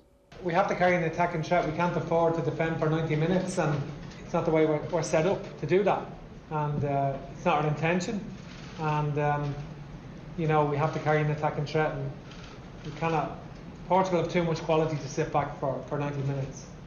It's not workable to do that. And we have to have belief in ourselves to carry an attacking threat, and that's certainly our ambition. 7,865 fans in Faro, 7:45 kickoff. Let's keep the fingers crossed, lads. What do you expect? Give me your score. 2-0 defeat. Right. Acceptable? That's acceptable. I can just hear silence in the studio. It's just not I'm going to looking change. at the camera, I can just hear silence. I'm not looking at It's not going to change anything, really, is it? It's like it's not going to change the. I would say, like, it's interesting that you mentioned when the real fans come back. What is the mood music going to be? I would suspect that it's going to be fine. It's not as rapturous as it would have been, say, for the first Stephen Kenny game, I suspect. And the 2-0 defeat to Portugal probably doesn't change anything in a positive way. You say it's acceptable, but it's not going to be a positive step. That's for sure. Azerbaijan and Serbia will tell a lot. We're not expected to win tonight. If it's 5-0, then it becomes a little bit of a different conversation. It's about how we lose and how we draw at the moment, rather than. Look, I think 4-1 is a more likely outcome than 2-0. I haven't actually checked what the prices are for this or what this handicap is, but like they're a very good side. Although I don't know how well they feel after what happened at the Euros. They have way better players than we do. They're much further down the line in terms of their evolution. They're legitimately trying to win the World Cup. They're one of the few teams who are going to that tournament with big tournament success behind them. Loads of young players come through, good blend of experience, and one of the greatest players of all time in their side. Like, if they beat us 4-1, I don't think that says too much about where we are. Beyond, that's kind of our level at the moment. I can tell you that Portugal are the same odds that Kerry were this time last week. 7-1 on. 7-1 on. To win the All-Ireland or against Tyrone? Against Tyrone. Right. That is actually... people are back in Portugal because it was 5-1 this time yesterday. So Ireland are 19-1. So they're much bigger odds than Tyrone were. And what's the draw? 6-1. In fairness, side that makes up for the rest of it. So yeah, there you go. That's your absolutely useless piece of information for this morning. But no, the more you talk through it there, I guess the more it is likely that 2-0 will have little to no impact on any negativity around the squad on Saturday. And in fairness, it doesn't really matter because it is the first game back for a lot of these fans. I think regardless of what happens or what has happened over the past, I think it'll be vociferous support come Saturday evening, right? Yeah. I think an evening kickoff in Dublin, that's perfect. It's 5 o'clock kickoff, is it? 5 o'clock, yeah. People want to get behind the team. Yeah. They just want to see a bit of progression, I think. I think they can understand the hand Stephen Kenny's been dealt. But he does speak in a very positive, passionate, gung-ho manner. He speaks quite quietly, and then he gets into this Gettysburg Address about the way things are. And that's great. And I'm a believer in what he does, but you have to back it up with a degree of progression and a sense that we're going somewhere with it, that we can go into European Championship campaign with 24 teams in the European Championship in Germany and feel like we've got a chance qualifying. Yeah, exactly. So, as we put up on OTB Sports, €1 billion spent over that by Premier League clubs in the transfer window. So we are in a pandemic, but it's only 9% down on 2019. Saul Niguez, one of the late ones to go to Chelsea on loan from Atletico with an option to buy next summer. So they're bolstering that midfield. Another Atletico move that Griezmann's gone back to Atletico on loan. So they're going to pay his wages from Barcelona. What else happened? A lot of Irish players on the move. So Michael Obafemi, remember him, has gone to Swansea on a permanent deal from Southampton. Leo Connor's gone to Tranmere from Celtic on loan. Harry Arter's gone to Charlton from Nottingham Forest on loan. Conor Coventry's gone to Peterborough from West Ham on loan. Odds on Edouard was sold by Celtic to Crystal Palace. Spurs also in the market. We spoke about this yesterday. Emerson Royal has joined them from Barcelona for 25 million. Also 25 million deal for Daniel James to go to Leeds from Manchester United. Celtic snapping up Jota from Benfica, and Georgios Giakoumakis has moved to Parkhead on a 5-year deal. And Phil will bring you up to date with the Paralympics at 9 o'clock, but just a couple of things to mention. Niamh McCarthy finishing 5th in the discus, Gary O'Reilly 4th in the hand cycling, Alan Keane and Roisin Ní back in the pool in finals later this morning. Tennis-wise, Novak Djokovic has won his first round match at the US Open. Naomi Osaka facing Serbia's Olga Danilovic later on, and Goran Park hosts your racing today, lads, 1:35. All right, good stuff. What is the crack with the golf this week? Well, the golf, I don't know if you watched Bryson DeChambeau. Patrick Cantlay was epic television the other day. Went to 6 playoff holes and Patrick Cantlay delivered. And I said to you months ago, and it was an absolute flop at the Masters, but Patrick Cantlay is the golfer to follow in 2022. He is my John Ram of 2022. So he's the guy to follow. So I'm putting that on the record now. And is it too late for the rest of 2021? Because there's lots of big money still to be won, and there's lots of big tournaments. Yeah, and we haven't finished. But the Tour Championship this week has only got 30 players in the States, and this staggered start where they give Cantlay 10 under par and the next guy 8 under par. It's not really a betting proposition. So I've switched my focus to Rome and the Italian Open, and had a bit of look at the Irish Open, so hopefully the European Tour will be beneficial. We've got the Wentworth tournament next week, which I think Shane Lowry will play very well in, but we'll come to that in 7 days. But Martin Keimer is my headline tip this week. Martin Keimer, 35-1 for 5 each way, has not won a tournament since the 2014 US Open, but has been knocking on the door. Remember Martin Keimer from that Ryder Cup in Medina? Yeah. Second place at the BMW International Open, 3rd in Austria this year, played well, was in the top 20 last week. I think Martin Keimer still has a big tournament in him. This is not necessarily a big tournament. He's 36 years of age now. But I think he's got a chance of winning the Italian Open this week, Martin Keimer, who is ranked well on the approach stats. And this is a tree-lined, dog-leg course with water. Probably about precision a bit. Martin Keimer is my headline tip this week in the Italian Open. The other ones I like, Sean Crocker for 250 each way at 35-1. 2nd and 4th in his last 2 starts. He'll taking the Brooks Koepka route like an American playing the European Tour. So Sean Crocker's the form horse if you don't have much course form, which we don't, to the Marco Simone golf course in Italy, where they're going to host the Ryder Cup in 2023. Matt Wallace is back playing in Europe for 28-1 for 2 each way. Matt Wallace was in the top 10 of the Kazoo Classic, has played well in the States this year, down in class, down in grade. And a couple of outsiders, Will Besseling from Holland, who's been consistent at 75-1 each way, and Darren Ficart, who's excellent on the stats. Darren Ficart at 90-1 each way. So Darren Ficart, Will Besseling, we have Matt Wallace, Sean Crocker, but the headline this week is Martin Keimer, the rationale is on the OTB Sports app. Okay, good stuff. Thanks very much for that. John Duggan with us for Virtual Insanity every week on the Wednesday of the golf tournament. OTB AM is brought to you by Gillette. Good morning. Start with Gillette, put your best face forward with their new and improved razors at 8:46. I want to say good morning to Ronan Mullen, because we want to talk about Katie Taylor, 18-0, the unified champ, and in action again. Ronan, this one, it's interesting to see kind of the progression in terms of the promotion of Katie Taylor and how she's becoming central to some of the biggest sports broadcasting firms in the world. Just talk to us a little bit about where she is at the moment in the firmament of global boxing stars.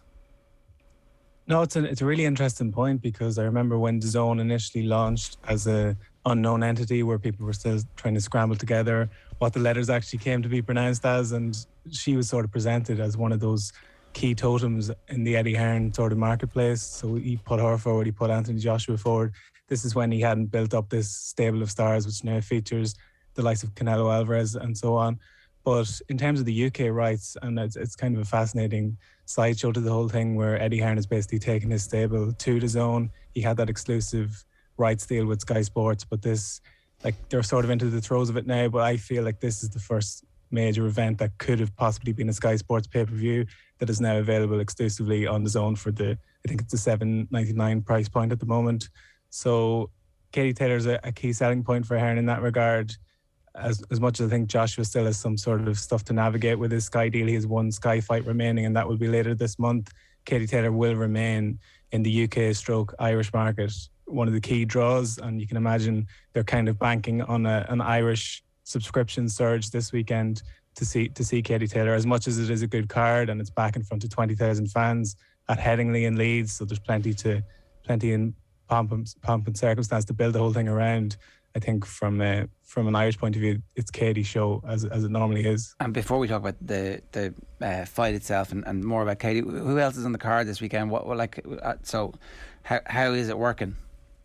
So Josh Warrington is taking on Maurizio Lara. Josh Warrington be familiar to an Irish audience for beating Carl Frampton in what was a hotly billed fight a couple of years ago, and lost a huge upset against Maurizio Lara last time out. So that's kind of the rematches are probably the driving force of boxing, Jared. You know, like the almost every decade has a rematch that you can hang your hat on. It's obviously not of those proportions, but the narrative is inbuilt, and that's boxing 101 in terms of promotion and that kind of thing. So I think that's the selling point. It's back in Leeds. He's a huge fan favourite there. So the atmosphere and getting the 20,000 people back in there, I think, you know, it's gonna make for a great occasion. So that's a great fight at the top of the card.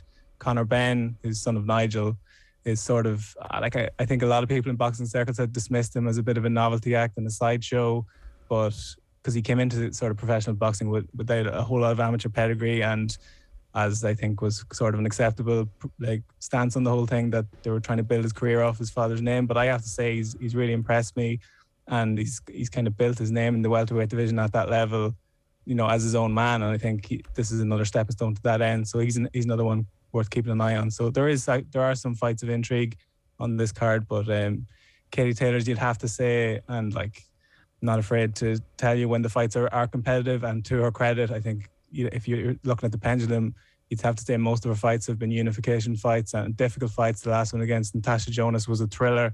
She's obviously had those two epic fights with Pursoon, and the list goes on.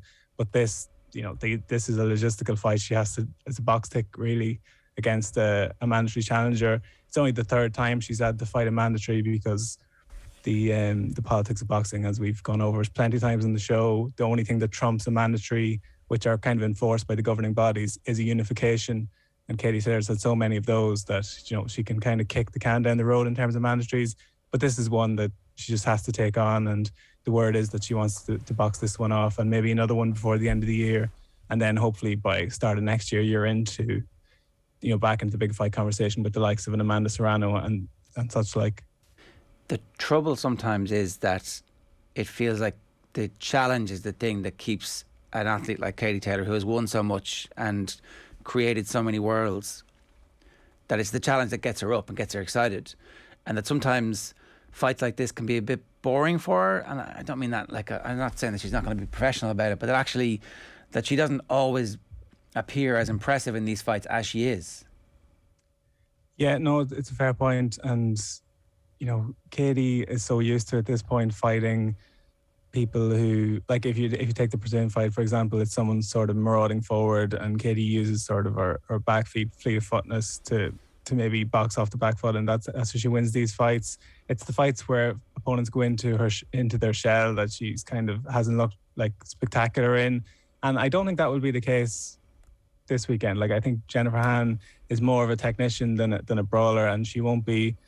I don't think she'll go into her shell. It's not really her way. She's more of a technical fighter, but to that end, you just can't see a route to victory for her. Like, as much as, like, if you're touching the straws against some of Katie's previous opponents, they had power to bring to the table. In this instance, Jennifer's had one stoppage win in her whole career. So, like, she's reigned as a featherweight champion for 5 years, never actually lost that title in the ring, but has moved up to lightweight in search of a money fight, and Katie Taylor happens to be that.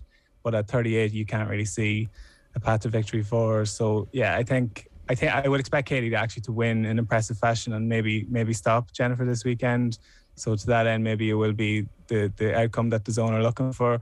But no, in terms of the broader canvas of Katie Taylor's career, I don't think we'd be looking at this one necessarily down the line. Is Katie Taylor going to earn more money now with gate receipts back in play, or have her fees been held up quite nicely over the last little while? I think they've been held up okay. Like, she obviously boxed on pay-per-view with that first Pursoon fight, which was on the Dillian White undercard, so that would have brought in revenue in and of itself. And like, what I would say is that she probably is one of those fighters, and perhaps it is cliche, but it's certainly true of Warrington, who definitely feeds off the crowd and gets that energy behind him. I think Katie is similar in that regard, where she'll probably enjoy having that frenzy back, and it might spur her on to have a more impressive showing. But in terms of her earning power, I think she's definitely in the 1% in women's boxing, where her the money she brings in would be slightly comparable to her male counterparts. Unfortunately, we can't say the same of large swathes of women's boxing at the moment. But I think you know, it was never going to be an overnight thing. Like, women's professional boxing wasn't really anywhere 10 years ago. And I think even in the 5 years that she's been in the game, like, strides have been made in that regard. So hopefully that will continue to that end. But no, I think money-wise, she's in a good place. And I think that's the drawing power, like, women's boxing, because those boxers are trying to get to the top echelon of the sport. They're willing to fight and take challenges. So that's why you see Katie have these sort of such interesting fights so often, that, you know, people are willing to put their belts on the line for career paydays. And that's probably where Amanda Serrano comes into it, where for a long time it seemed like she would need Katie to have that sort of marquee payday, but not quite the case, because she was on the Jake Paul undercard there last weekend and got a pretty penny for that one. And I think you might have seen that Jake Paul supplemented a good few of the boxers on the card out of his own purse with money. So as much as he's been billed as the villain of the fight game at the moment, that was kind of a nice gesture on his part. So is there a bit of conflicted emotion about Jake Paul in the fight game at the moment? Well, Jerry's done the spectacular thing of bringing together the boxing community and the MMA community in despising him, you know, in unison. But, like, to my eye, I can't really be that passionately against him, honestly. Like, it's boxing's own fault to a certain extent that he's able to fill a vacuum that's there. You know, if the Fury against Joshua fight had happened, or, you know, if you take the welterweights, for example, and it's not quite the case at the moment because Errol Spence is injured, but the two premier welterweights, Terence Crawford and Errol Spence, who would be on par with, you know, the four kings that we speak about, you know, eulogise about back decades past. You know, if those two had gotten the ring twice or three times, like, there wouldn't be room for Jake Paul to capture the imagination. It would be very much a sideshow. But the reality is, Showtime showcased that fight at the weekend. You know, one of the main institutions of boxing for years. Like, it was a proper production. You know, they had their main commentary team on it, and Ariel Helwani was brought in to do the sort of the MMA eye on things. Similarly, over here in this part of the world, Sky Sports have shown these fights. BT Sport showed the most recent one. So, you know, the broadcasters they're going to televise what gets them money. Yeah. And if they're not being offered the top fights, which they should be, then they're going to, like, it's just business. Like, and that's the sad reality of it. I can understand. I'm not going to put myself in the shoes of working boxers who, like, look at these guys and think, I've worked my whole life. I've been boxing since I was, you know, it's cool to make ends meet. And I'm watching this guy rock up and make millions. But, like, you know, that's just the way it is. You know, it's capitalist marketplace, and that's just the reality. Isn't it also a bit of a gateway drug, though? If you were somebody who was not into boxing and suddenly starts watching a fight, and the fight is competitive, Maria, then you get used to paying for fights, and the boxing community needs to go and say, well, okay, there's now 1 million YouTubers who are willing to pay whatever the price is, 100 quid, if it is 100 quid, let's get them to get the Fury fight the next time that Fury and Joshua fight, the first time that Fury and Joshua fight each other, but the next time that they fight. And that is it not a bit of a business model for... Is Eddie Hearn not looking at this going, right, we need to get those people to buy my next fight? No, that's totally it. And Eddie Hearn was the first one. He showed Logan Paul, Jake's brother, against KSI, which was just a YouTuber versus a YouTuber, and that was on DAZN. And as you would expect, all the other promoters were sticking the knife in his back, saying, oh, this is... What are you doing to boxing? This is a joke. And you know what's coming. They've all done it since. So... you know, it's like, it's just sort of typical. And to your point, like, the subscribers went way up on DAZN. To what extent they remained, I don't know. But, like, even if, as you said, take 1 million, for example, if 1% of them stay on, that's 1% more than you had before. Yeah, and stick another one on. Just do one of those fights every 6 months. Look, we haven't talked about the other, the future for Kelly Harrington. We haven't kind of teased that out very much. But if somebody offered a 3-fight deal for a trilogy between Katie Taylor and Kelly Harrington, and the money was right, why would they say no to that? As in the fighters themselves? Yeah, why would anybody say no to that? Why would anybody think that that's actually a bad idea for them? Let's assume that they split the first two, right? You know, like, you know, obviously there's it's a 2-fight deal, but there's an option for a third. Yeah, like, it's a difficult one. Kelly would need a year, I would say, at least, to attune to the pro game. You know, it's a different ball game, really. But, you know, I think if Katie is in for the long haul and she's spoken about boxing until she's 40, I would be shocked. And, Kelly has said on the record that she's been offered deals by promoters. And the way it used to be that maybe she has, with Paris only 3 years away, she's probably thinking of becoming a double Olympic medalist, and it's well within her capability. But as we've seen, professional boxers at the moment, as things stand, are allowed to compete in Olympic Games. So if she wanted to balance the two, as you said, and have professional fights in the interim, she's comfortable to do that if that's the path she wants to go down. I think, the whole thing of would they box each other? Like, they absolutely would box each other, 100%. Like, I think if the money's right, as you said, and if it's made palatable in terms of like where it takes place, like in an ideal world, and we don't need to get into why it hasn't happened of yet, but like Katie Taylor hasn't boxed in Ireland yet, which is ridiculous. And she's boxed all over the world, and probably the only things left on her bucket list at this stage are Las Vegas and a homecoming fight, and hopefully one of those would happen. But I think, if they can put something together, I think that can definitely happen. It's just up to Kelly at this point whether she wants to make that step. She's only 31. I think Katie turned pro at 30, so time is very much on her side, and Kelly Hankton would 100% win a world title as a professional if that's the path she wants to go down. So it's interesting times. I think it's like to what extent we want to entwine their accomplishments. I don't know. I'm a little bit uncomfortable with it. Like when questions are put to each about each other, I don't really like, as much as it's an interesting sort of parallel, and probably just good symmetry to the fact that Kelly now reigns in a division in Olympic terms that Katie was once in. They've achieved what they've achieved independent of one another. If they come together, it's both amazing careers up to this point. But there is also the possibility of them both making a whack of cash.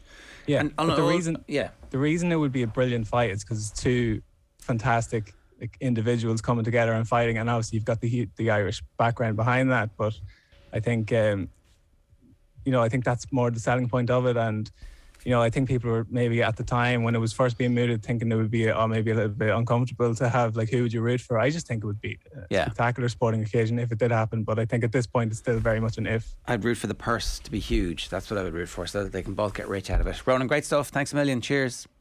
Cheers, Ger. Ronan Mullen giving us some thoughts on what's going to happen this weekend with the Katie Taylor fight. Here's what we got on OTB Sports Radio for you today. It's OTB Gold with Chris Waddle at 1, Mount Rushmore's Wexford.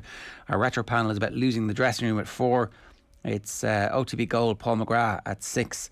And live tonight, the show is from 7 o'clock with live commentary of the game between Ireland and Portugal. Nathan's going to join us after 9 to talk about that game. Back in a moment with our Paralympics report with Toyota Ireland right after these. OTB AM on OTB Sports Radio, Ireland's first and only sports radio station. The Football Pod with Paddy and Andy, our new weekly Gaelic football show with Paddy Andrews and Andy Moran. Tyrone was never built on defence. Tyrone was built on Peter Cannon, Sean Kavanagh, Stephen O'Neill, Owen Mulligan, Brian Dooher, Brian McGuigan. Yes, they tackle like lunatics and they put heat on you like you've never seen before, and then exceptional defenders behind them. Download the OTB Sports app and subscribe to the GAA podcast feed now. The Paralympics report on OTB Sports with Toyota Ireland. Start your impossible. So every morning bang on 9 o'clock we bring you an update on what's happened overnight in the Paralympics, and every morning at 9 o'clock it's all with thanks to Toyota Ireland. Follow the hashtag Start Your Impossible. Phil Egan, good morning to you. Morning, Ger. How are you doing? Good. So Team Ireland obviously has 6 medals at the moment and came very close to adding to that tally on day 8 of the Paralympics in Tokyo. But still more Irish athletes in action later, including gold medal winner Ellen Keane. The Dubliner finished second in her heat this morning of the SM9 200 metres individual medley in a time of 2 minutes 40.09 or 0.99 seconds to advance to her final. So she was less than a second off her personal best. She'll be back in the pool at 20 to 11 this morning. Limerick's Roisin Areen, her first ever Paralympics, and getting ready to go in a 5th final of the Games. The 16-year-old set a new personal best of 1 minute 20.81 seconds in the SB 13 100 metres breaststroke. She was second in the heat, qualified for the final in 5th place overall. So that race will start at 11:10. In terms of the other Irish athletes that were in action in Tokyo today, Barry McClements was in the heats of the SM9 200 metre individual medley. His time of 2 minutes 29.68 seconds saw him miss out in a place in the final. He was joint 4th in his heat, 10th overall, so only the top 8 qualified. But he'll be back in action tomorrow for the 100 metres butterfly and that is his main event. Gary O'Reilly obviously won bronze yesterday, just missed out on another medal in cycling's H5 road race. He finished 4th. He obviously picked up that bronze in the time trial final, but another great performance from the Laois man. Disappointment for Niamh McCarthy in the F41 discus final. The Cork woman, who had won silver in the event at Rio 5 years ago, was in medal contention for a while but ended up back in 5th place. And Phil Egan missed out on a place in the shooting final. He finished 21st in the R5 SH2 competition on the 10-metre range. But Egan will be back in action on Saturday in his more favoured event, which is the R4 mixed event. A reminder, you're listening to our Paralympic report on OTB AM, coming your way every morning at 9 o'clock.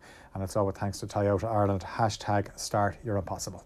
OTB Sports, in association with Cadbury FC and their club partnerships, are returning for another series of in-depth chats with some of the biggest names in Premier League and Irish football history. With access to all areas, we chat to some of the legendary names from the big clubs and meet the crucial people behind the scenes who make a Premier League club what it is. First up, Champions League and Premier League winners Roberto Di Matteo and Karen Kearney will join us for our Access All Areas Chelsea special, along with coach Lisa Fallon. Coming to all OTB's social channels soon.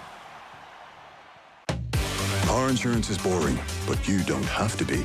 Get Set Go is the kind of car insurance you can sort in a few minutes online, then bounce on with your day. Are you ready for Quick Start Insurance? Get a quote now at getsetgo.ie. MCL Insurance Services Ireland Limited, trading as getsetgo.ie, is regulated by the Central Bank of Ireland. Undisputed, undefeated, unmissable. Katie Taylor versus Jennifer Han for the Lightweight Championship. Saturday the 4th of September, live on The Zone. Game changed. Visit dazn.com. OTB AM. With Gillette, put your best face forward with our new and improved razors. Niall, you're into an All-Ireland final. Has it settled in yet? How are you feeling? Obviously against Kerry, you went in as underdogs. You weren't meant to win, and you did exactly that. Yeah, we did, and you know, as Kieran said after the match too as well, you know, we weren't meant to win, like, but we did it. So yeah, it's settled in there now. We were back training last night on Monday, so Brian and Fergal made sure to bring us back down again to earth. But it was great buzz. It was a great win and fantastic for the county. You can see the flags and all the hype now starting to come around.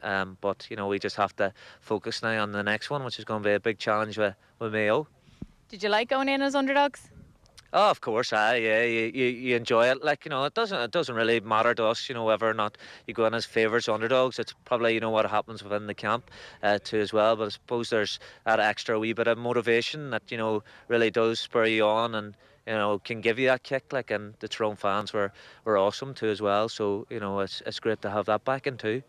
And you had that never die attitude. You just never gave up. It's sort of like the Brian Dooher that we would have seen, you know, in the noughties. And that sort of was instilled in you almost. Yeah, I was going to say that's just pure instilled in us. Like, and I suppose when you're looking at him across the, you know, the wire and so many other different fellas there too as well, you know, around the backroom team too as well, who've played for Tyrone and give so much for Tyrone. So to look over them, we know every day we go out, you know, what you represent in the jersey too as well. So, no, you know, the work ethic, the effort, like, you know, and there were so many moments in that game that probably epitomised it really well too.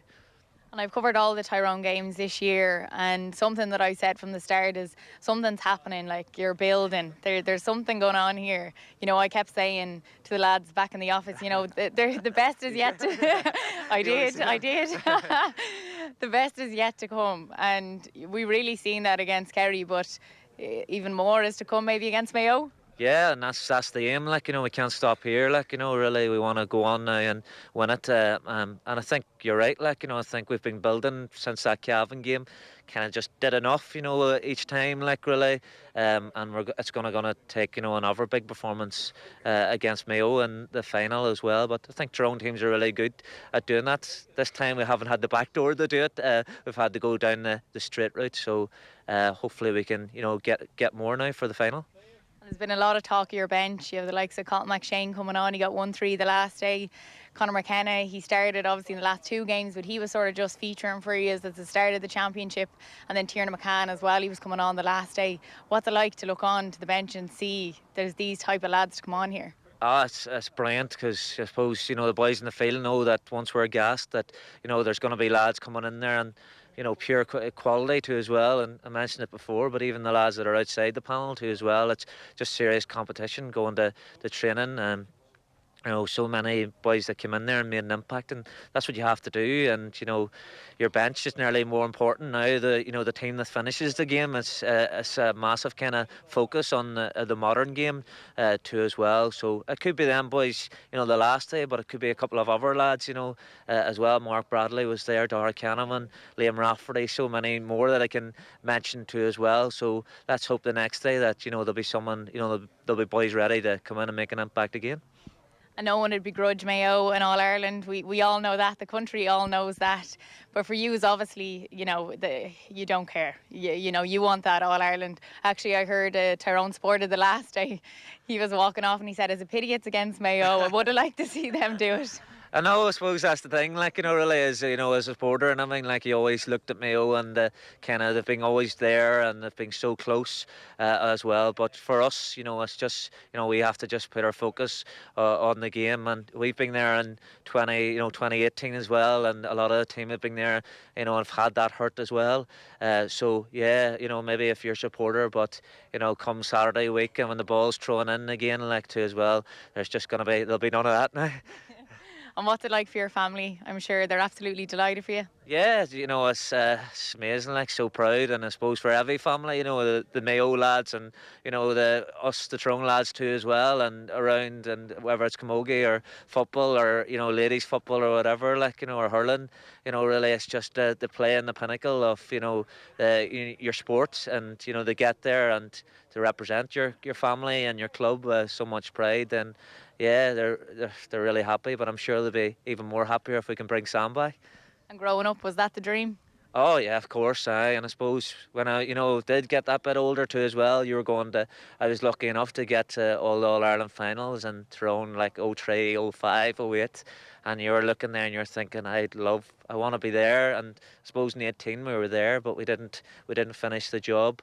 But definitely when you're out in your garden, you're dreaming of that and days like that. So hopefully we can make those dreams come true. Brilliant, thank you. All right, thanks very much.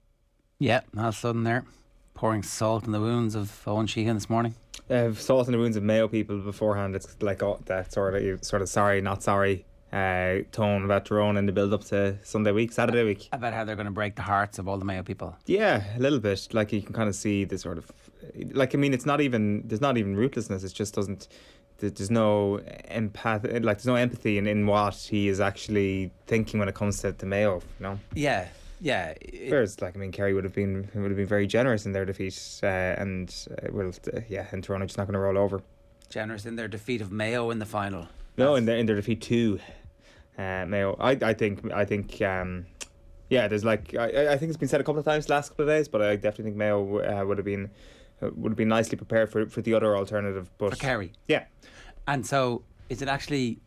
It's very hard to quantify this and to measure it. Is it better for you now to have your heart broken this week than it is in 11 days' time in an All-Ireland final? 100%. So you're beginning to come to terms with that? No, I'm not. Just losing to Mayo would have been worse than losing to Tyrone, even though Tyrone are the ghosts of so many All-Irelands past. Yeah, that's true. But reason doesn't come into it sometimes. I know we've got Nathan ready. I don't think Nathan really minds who they beat in the final. It's literally just cannon fodder for Mayo at some point or another. But have we spoken to Nathan since Saturday? No. Is there added on holidays? Nathan, good morning to you. How are you? Morning, lads. Is there added nerves because it's Tyrone? I don't think so. I think Mayo have played everyone and anyone and not won an All-Ireland final. So as we know, anything that could go wrong has gone wrong. I don't think there's added nerves because it's Tyrone. I don't think Mayo people, despite being favourites for this All-Ireland, are going to be taking anything for granted. We're not Kerry supporters. We're not being ahead of ourselves and assuming that we're going to go and not just win 1, 2, but maybe even 3 All-Ireland titles in a row, as I heard mentioned on OTB AM this morning. By Tommy Rooney. Yeah, I know. But I just get tired of the show. Building up to it. I enjoyed your trip down to Limerick and Cork. What I want to know is Eoin Sheahan making the trip to Mayo next week? Yes, please. Yes, please. Great. Well, I'll be in touch. There's a few lads in Swinford who'd like to meet you, and maybe a few lads up in Belmullet as well who'd just love a little bit of alone time with Eoin Sheahan. Okay, nice one. What does that even mean? Whoa! What weird perverted stuff are they going to get up to with poor Eoin? Let's just, what was it you said about Mayo supporters when you made your trip to Castlebar? The roughest type of effing animals. What was my trip to Castlebar? It was nothing to do with Mayo supporters. I was reporting on a county board meeting. No, when you were the last time, I think you were down for a Mayo Kerry match at McHale Park. You weren't impressed by the behaviour of the Mayo fans. Well, maybe the Mayo fans weren't very nice. I was very impressed. That's impossible to believe. I think he said stuff off air, Nathan, that we didn't actually report on air. And now you're like, breaching the fundamental rules of broadcasting here.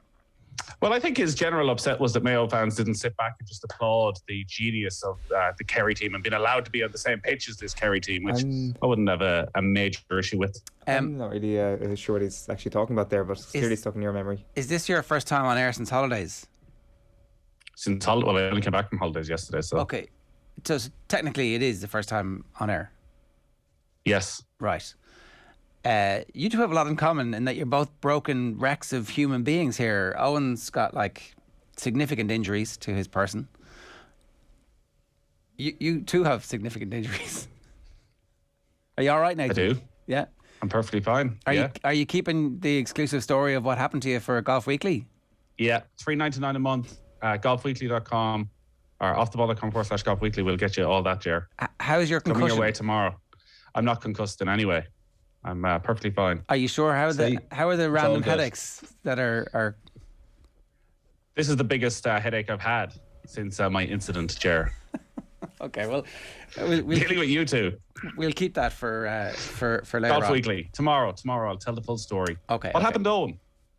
I fell off my bike. I was chatting to you in the office yesterday, Nathan. We told each other our full story. I wasn't totally listening. I fell off my bike. Yeah, you did tell him, but he can't remember. That's the thing. He's got short-term memory loss. Mm-hmm. Let's just we're not going to give anything away, but Golf Weekly is kind of is a good home for Nathan's story. It was a golf-related contact sport. Yeah, very much a contact sport. Okay, OTB Sports in association with Cadbury FC and their club partnerships are returning for another series of in-depth chats with some of the biggest names in Premier League and Irish football history. With access to all areas, we chat to some of the legendary names from the big clubs and meet the crucial people behind the scenes who make a Premier League club what it is. First up, Champions League and Premier League winners Roberto Di Matteo and Karen Carney will join us for our Access All Areas Chelsea special, along with coach Lisa Fallon, coming to OTB Sports social channel soon. This is in the can, Nathan. This is ready to be unleashed upon the world.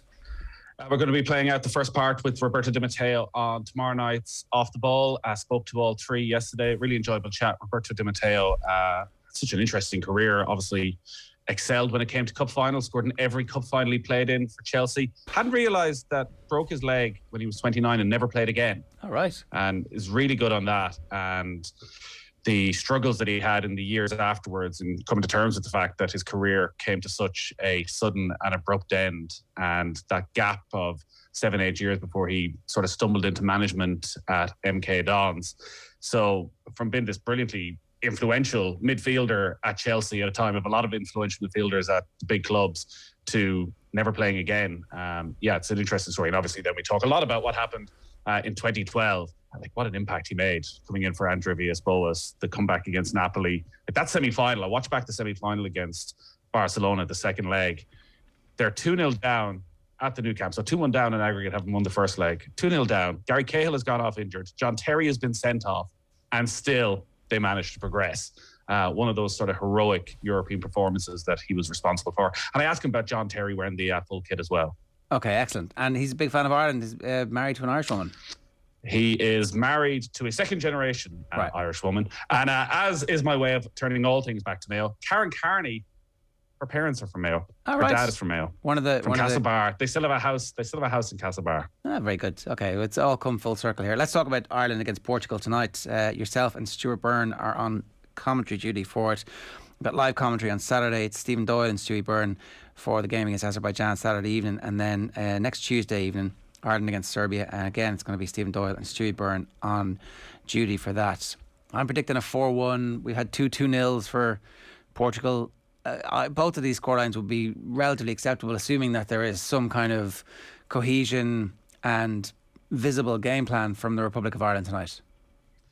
Yeah, I think you're right. Like, Portugal haven't really shown a huge amount over the past year in terms of going and demolishing teams. It's been a pretty slow start for their qualification campaign, where they find themselves behind against Luxembourg, struggle against Azerbaijan. There was obviously the controversy in the match against Serbia where Ronaldo storms off the pitch. I think both of those would be somewhat acceptable. It does feel like what's become a very typical international week, where there's a lot going on in the Premier League and this game sort of creeps up and everyone's obsessed with the transfer window. You just know that for the next 6-7 days, it's going to be an Ireland obsession. And there'll be times over the next 6-7 days where we'll be talking about the future of Irish football for the last 20 years, the next 20 years, what's going on at grassroots level, how come the players haven't come through. That those deep conversations always seem to happen when the slightest thing goes wrong. I think you're right. I think a cohesive performance is what Ireland need. Stephen Kenny said in the press conference that they weren't going to sit back. Now, you don't need to have a back-to-the-wall performance. You also don't need to have a kamikaze all-out attack performance. There is a big in-between where Ireland can perform very, very well. And I think that's where they need to sit with this. There were signs over not just the friendlies, but even the last couple of qualifiers, and I know the Luxembourg game was a disaster results-wise, that Ireland weren't quite as open and as loose at the back as they were right at the start. When you think back to the games this time last year when he was just starting out against Bulgaria, there seemed to be a huge chasm between the defence and the midfield. They have looked a little bit more solid. And tonight, they just need to hang on in there. And if they get a chance, which they haven't been doing in any sense, if they get a chance, just try and take it and maybe ask a few questions of Portugal and see, can they put some pressure on the manager, who doesn't seem as particularly well loved at Portugal right now, despite all the success he's brought them, because they're looking at the talent that they have and thinking, well, we shouldn't be playing this quite pedestrian, dull brand of football. We should actually be one of the most exciting teams in the world right now. And we're not. So why isn't that happening? So listen, if Ireland get a result away from home tonight against Portugal, it will be up there with our greatest ever results. When you look at how strong Portugal are right now and where this Irish international side is in terms of the players and their level at club level. Is this the best starting team that Stephen Kenny will have been able to pick? No, I think even with the late withdrawals that night in Slovakia, that was probably as close as he got. It was a very strong Irish performance as well. I think Callum Robinson is still a huge loss. It was brilliant that night in Serbia. And I know when Stephen Kenny was in the studio with us recently, he was saying that was maybe they made a bit of a mistake, and it'll be interesting how they learn from that, of not making enough changes between the matches when players haven't been playing at club level. Suddenly expect them to play 2-3 games in the space of a week is probably too much. Like, Callum Robinson was outstanding against Serbia, but because he hadn't been playing at club level, just faded completely in the game against Luxembourg. And I think he is a player who can unlock a lot of things for Ireland. So the fact that he's not there is a big blow. It's going to be interesting to see what he does up front. Like, the obvious Irish thing to do is you play James Collins because he's 30, so he's experienced and he'll lead the line and he'll be physical and he'll try and get at Ruben Diaz and frustrate him. James Collins played that role against Luxembourg and didn't do anything. I'd love if he went, certainly with Aaron Connolly as maybe that lead man tonight, and maybe play Troy Power just off him. I think there's definitely a chance that he could put those two together and see what happens, or play Adam Ida as that number 9 and play Connolly just off him. But I would much prefer to see Ireland go with that than go with a James Collins as we need a bit of an outball. Ruben Diaz has seen that. Oh, he's seen that a lot. Like, it's not, there's nothing that he's going to be like, never seen that before. You can't get physical with Ruben Diaz. Like, he's not going to care. And whoever plays alongside him isn't going to care. So try something a bit different. The issue is that neither of them have been playing any club football. Adam Ida came off the bench for Norwich at the weekend. He's probably down to 4th choice at this stage. You would love if he maybe got that move so he could get a bit of first team football. But we're coming into this with a lot of questions about selection because of the 2 or 3 players that are missing. Like, Jason Knight comes in, starts playing games, suddenly out all over again. Shane Duffy comes back into the reckoning. Enda Stevens is gone. So what do we do over on the left-hand side? Do you go with Ryan Manning, who's comfortable there at club level? I'd say it's more likely he goes with James McLean as that left wing back, presuming it's a back 3. Yeah. Or maybe you decide, well, it's definitely back 3 quality centre halves, and I can play Shane Duffy, Darragh O'Shea and John Egan all together. Yeah. Move Seamus Coleman to right wing back and move Matt Doherty to left wing back. All these things are still, it feels, possibilities. Does it make a massive difference in terms of the game plan? I still think you'd like to see somebody in the middle of midfield grab a hold of the ball And that's that big bit in the middle between just ultra defensive and a bit reckless in attack of when Ireland get a chance to hold on to the ball. Like, is Josh Cullen in what will be his 10th cap tonight? Has he got that bit of experience and composure now that when he does get it, actually he just keeps it simple. He just keeps it ticking over and gives Ireland a bit of relief at the back, because I think he's been disappointing in what we've seen so far. Very inexperienced, obviously, but just hasn't been that connecting player in the right positions to just do the simple thing, just do the right thing, just do what we thought James McCarthy would always do for Ireland. And who's in there alongside him? I presume Cullen will play. I presume Jason Malumbi will play as well. So who is that third figure in the middle of midfield with Alan Brown not available? Tyrone. Do you go with Jeff Hendrick? No. Or do you go with Conor Hourihan? He's going with Hourihan. He likes Hourihan. He likes Hendrick. I think he likes both of them. Both of them obviously haven't been playing. Well, then Malumbi's not playing. I would like to see Hourihan play on Saturday and on Tuesday when Ireland are at home. I think the best football he's played over the last couple of years was that spell at Swansea where he's playing as a number 8, given a huge amount of freedom to get forward and to support the attacking players. You're not really going to get that. Like, as much as I say it as a middle ground, like, Ireland aren't going to have the majority of possession here. So maybe Hendrick and that energy that I definitely feel he brings. I know most Irish supporters don't seem to see anything in Jeff Hendrick, but if you're not able to play players in all 3 games, I think Conor Hourihan can be far more effective in the games on Saturday and Tuesday. And that's the difficulty for Stephen Kenny. You can't really write off tonight's game, because like, if this went 6-0, I think you can have one humiliation. Like, I've said this since Luxembourg. I think you can have one humiliation. I don't know if you get away with a second, and that is the giant banana skin that is there over the next 3 games, over the rest of this campaign, if Stephen Kenny wants to stay on again. Well, look, I mean, if we were to say we get beaten tonight and win the next 2 games, then I think you can definitely have another. There's the credit ebbs and flows, but if another humiliation happens immediately now, after having had some time with the team in the summer for the first time ever, and having had most of the available squad, with the exception obviously of Robinson and maybe there's a few others who actually definitely he would have looked for off the bench, and certainly Andy Stevens, then I don't think he gets it.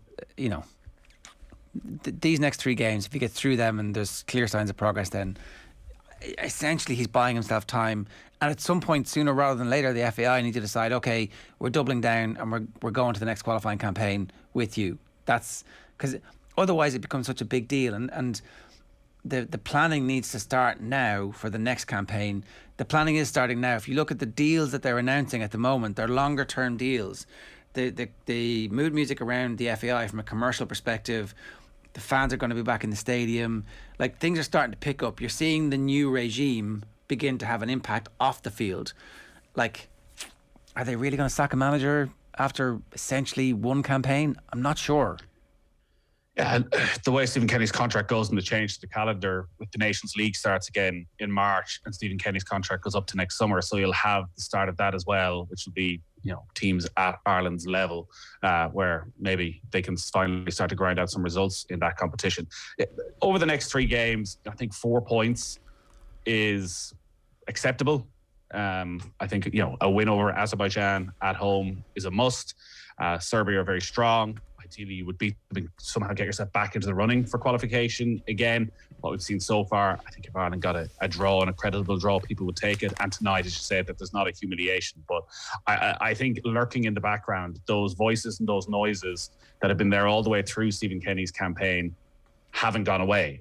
I think Stephen Kenny is building towards something, and that I think every Ireland manager should get a European Championship campaign. Like, it's virtually impossible for an Ireland team to qualify, even a strong Ireland team to qualify for a World Cup. Yeah. We should be expected to qualify for a European Championship. And these players, the likes of a Josh Cullen, will have gone from 5 caps when they started to suddenly 20, 25 caps by the time that European Championship qualification campaign. It's a very different landscape for Stephen Kenny to deal with.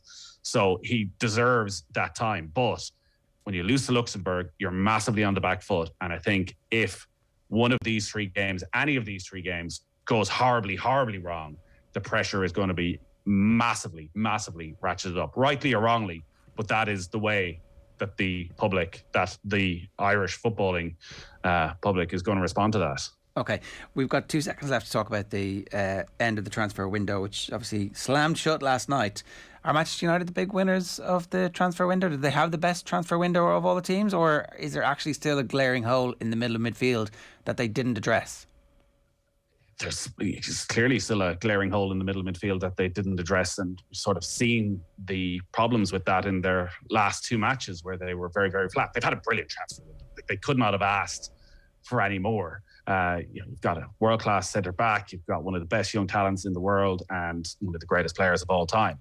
They have to be contending for a title. When we did our preview 3 weeks ago, we sort of knew it was maybe a bit too early, and I felt that Manchester City would win the league comfortably if they signed Harry Kane. They haven't signed any striker, and I think it brings them right back into the pack, which presents a big opportunity for Manchester United. Chelsea have had an outstanding transfer window in that they've done pretty much everything that they wanted to do.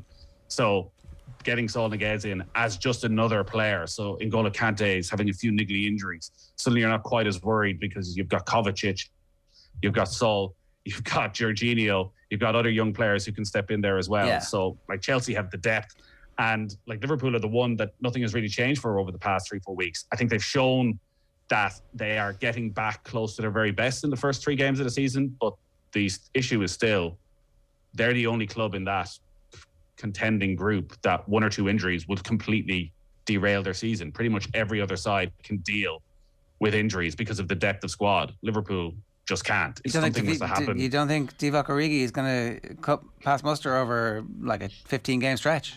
I just don't see it. There's very little that we've seen previously from Divock Origi to suggest that. Like, if Mo Salah were to pick up an injury, if Mo Salah started the season again as, if not the best player in the Premier League, as a top 3 players in the Premier League, and he rarely does get injured, but if he does, you're looking at a Virgil van Dijk type scenario again, where you're at the Liverpool side thinking who is going to step in. And like, yes, we know the financial situation in football, but like Liverpool have left themselves in a position where they could be scrapping for Champions League football yet again next season. It makes no sense. Instead of spending the 50 million, like I was reading some articles last night of, Liverpool are going to go in big. They'll realise now they've got to go in big next summer. That's a year gone. All those players are a year older. You do it this summer. You don't hang around and wait. And I can't understand why they haven't backed the manager. Maybe behind the scenes, Jurgen Klopp is perfectly happy. It feels a bit like they've blown the opportunity to become a super club in perpetuity. That actually a couple of big signings would have kept them automatically top 4, automatically Champions League quarterfinal, semi-final. But what they're doing is they're relying on the alchemy of the genius manager they have. And sure, we know as soon as he goes, there's no guarantee the next manager is going to be anywhere near as good.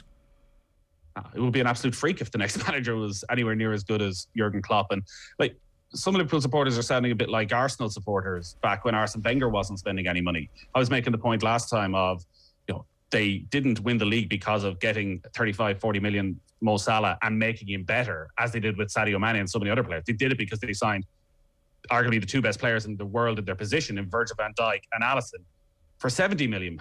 And, well, they only had that money because of selling Philippe Coutinho. But there's nothing to be gained by saving money in football. Like, these are wealthy billionaires.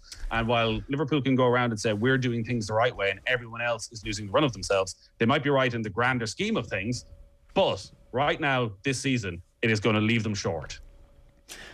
I mean, maybe they've got a master plan to get Kylian Mbappe there next year, and we're all being rope-a-doped by Mbappe's love affair with Real Madrid. So maybe the game is not finished yet from a Liverpool perspective, but certainly it looks like an opportunity missed. And I think we're sleeping a little bit on Chelsea's transfer windows over the last couple of windows since all of a sudden they were allowed to buy players again. Like, Havertz looks absolutely sensational. They have strength and depth everywhere. And are we going with Better Call Saul? That's how it's a Better Call Saul? Because the YouTube, when I looked it up, was like Saul Niguez. Yeah, the Chelsea transfer window, and like I think Eoin mentioned at the start of the season, Kai Havertz is sort of everybody's sleeper pick to be player of the season. Like, the one for Chelsea in the opening weeks of the season has been Mason Mount, and the way that he has sort of stepped up with the quality of players around him, and he suddenly looks like the one who might be the most influential player. But listen, Romelu Lukaku is going to score a lot of goals. Watching him against Liverpool, there wasn't a huge amount of difference, it felt, between that performance against Liverpool and the type of performance we saw from Lukaku at Manchester United when they were playing. Now maybe it's, I don't think that's Virgil van Dijk for you, but Well, that might be enough for them to win a load of games that they drew last season against the mediocre sides, and they'll continue to get their draws against the best sides, and so that means that they'll still be right there last 3 or 4 weeks of the season, and the strength and depth might be more important at that point. So I think that might be all they need from Lukaku, is for him to be at the Manchester United level. They don't need him to be the best number 9 in the world, because that's a massive quantum leap forward from having Timo Werner on your side, who's missing every single opportunity that comes his way in the league anyway. Nathan, good stuff. Enjoy the game tonight. Give us your prediction. Yeah, it's an Ireland away game. I should say 1-1, shouldn't I? That's what Dave said last night. 2-0 Portugal. Right, it's a very common score. Everybody's going 2-0 Portugal. All right, Nathan, enjoy it. Thanks a million. Live tonight on the radio from 7 o'clock. Nathan Murphy and Stewie Byrne calling the Republic of Ireland against Portugal. Portugal against Republic of Ireland from Faro. OTB AM brought to you by Gillette. Good morning. Start with Gillette. Put your best face forward with their new and improved razors. Tomorrow morning we're going to hear from Seamus O'Shea ahead of Mayo against Tyrone in the All-Ireland football final. We're going to talk Meath Dublin with Aisling O'Reilly as the LGFA All-Ireland final take place this weekend, and we're also talking Ireland-Portugal with Matty Holland. He's got a good goal against Portugal, didn't he? Right now we're going to bring you Marty Clarke in conversation with Eoin. Enjoy. Okay, you're welcome along. I am delighted to welcome Marty Clarke back to the show. He is, of course, an all-star, a former Down footballer, a former AFL footballer with Collingwood, and involved with the Down under-20 setup this year as well. Marty Clarke, how are you getting on? You're very welcome. Thanks very much. Yeah, delighted to be on. Everything's good with me in the mornings here, so thanks for the invite. No, great to have you. We might start with what I mentioned there, being involved with the 20s this year. A really exciting backroom team, actually, that you guys had lined up and down this year, and also a really successful summer, as it turned out. Yeah, it was a brilliant sort of project to get involved in. Conor Lavery, he's obviously a very smart footballer, but he's a magnificent coach as well, a great passion for Down football. So when I got the call from Conor that he was putting forward a team for the Down under-20s, I was delighted to be asked. I kind of enjoyed working with him, bits and pieces here and there. So to get involved with your own county at any level is exciting. And then when we had Sean Boylan join the team as well, who's obviously a friend of Conor's and who I've worked with previously, it just added that extra dimension to it. And then we had Declan Morgan and Ronan McCartan as well, 2 great Down men on board with us. So that was one aspect of it. And then the players as well, really athletic, highly skilled group that we just really wanted to utilise those 2 aspects of the team. And we were able to win Ulster, which was the goal when we sat down at the start of the year. Unfortunately, we didn't push on. Roscommon got us, deservedly so, on the night in Breffni Park. But look, overall, it was a great campaign for us. It's interesting when you talk about that assembly of characters and legends of the game in the backroom team. Did you know that this group of under-20s was particularly talented, and that's why you said to yourself, right, okay, we need to make every effort under the sun possible to ensure that we give these kids the best possible chance of success? No, I don't think that was really a factor. I think once we decided that we were on board, and all 5 of us in the management team are kind of all-in type characters, it wasn't going to be we'll see how we get on the first year. Conor was particularly optimistic about the group we had. He's very much involved with Kilcoo underage and followed them right through. But I held my hands up and said to Conor, look, I don't know a lot of these guys, a lot of the clubs. I know individuals here and there. But we agreed that was irrelevant. We wanted to do something slightly different, create really high training standards within the group, test them physically and mentally, and then go about kind of being really consistent in how we wanted to play and how we wanted to plan for the opposition, etc. So I think while it was great that the group did turn out to be capable of kind of maximising what we wanted to do, we didn't go in saying, oh, we'll give this a go because it's a good group. We just kind of wanted to kind of put it in place to kind of give Down football a little bit of respect back that had been lost. And thankfully the management team, the players kind of gelled well, and ultimately we got that Ulster title. What was Boylan's role in the whole thing? Sean was brilliant. He just knows exactly what to do in any circumstance. If there was, training sessions, or, we had 6 challenge games as well because there was no formal league. If things were maybe a little bit low-key, he was able to come in with a motivational aspect.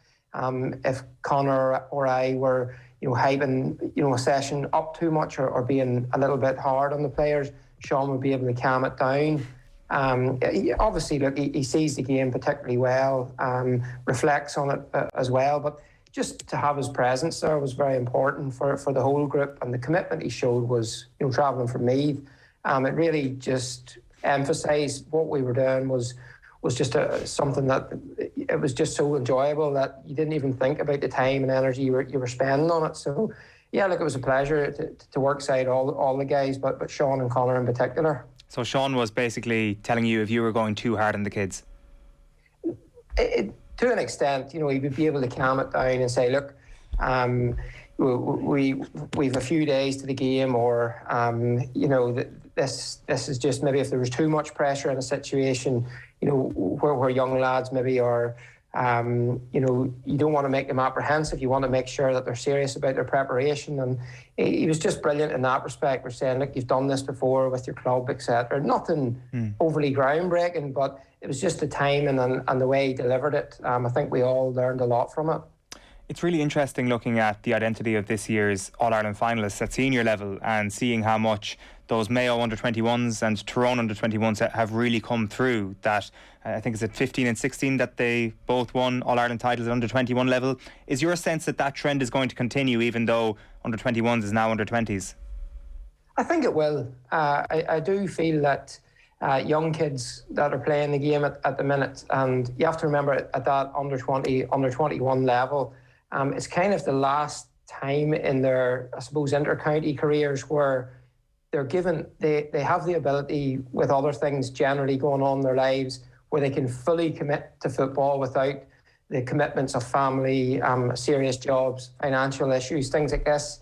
And that's kind of reflected in the atmosphere at training and how enthusiastic they are for every session, because that's the main focus of their day. I know it is at inter-county senior, of course it is, but the older you get, the kind of, particularly within the GAA, still being amateur in terms of having to hold down jobs, it can be, it's a brilliant age group, and the very best guys, if they're in the right environment, such as the Mayo, I think, as you said, 2015, Tyrone 2016, it's just then, it is a progression, maybe 2 years at their club, 1 or 2 might go straight up to the senior panel, and they just carry that through, that momentum. It adds energy and quality to the senior squad that's already there in both counties. And I think now with how athletic these 20, 21, 22-year-olds are, you're going to see more and more of them playing quickly.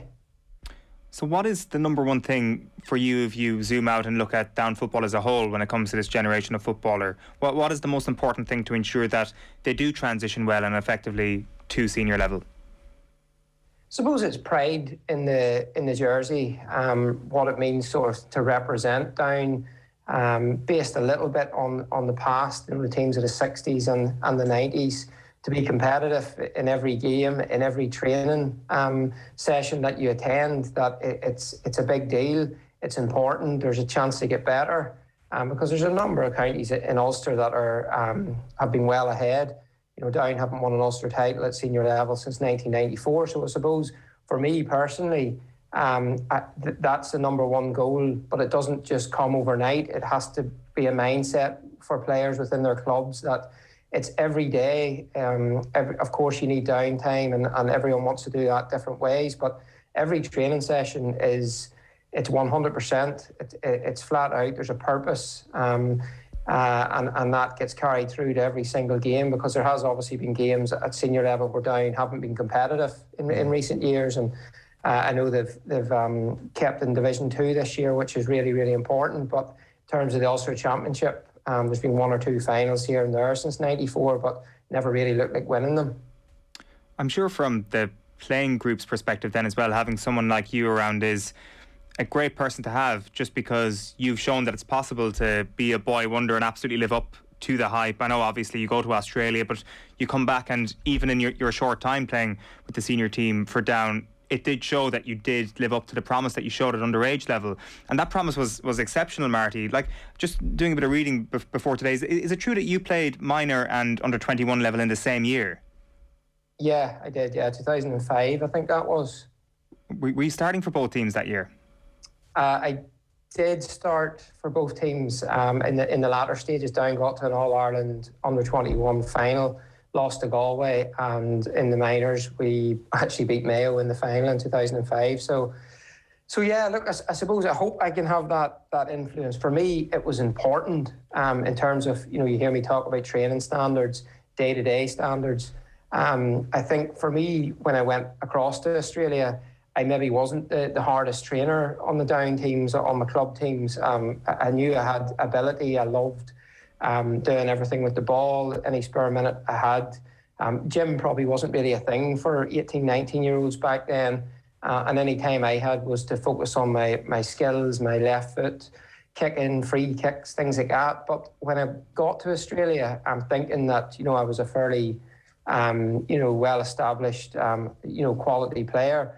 You're put down to earth because you're bottom of the list of AFL talent that's there at Collingwood. So for me, I had to grind and graft every session to show something, to give 100%. And eventually then I was able to get into the best team at Collingwood. And you just carry that with you. And then when I got back to Down, it probably just carried through that, every session's an opportunity.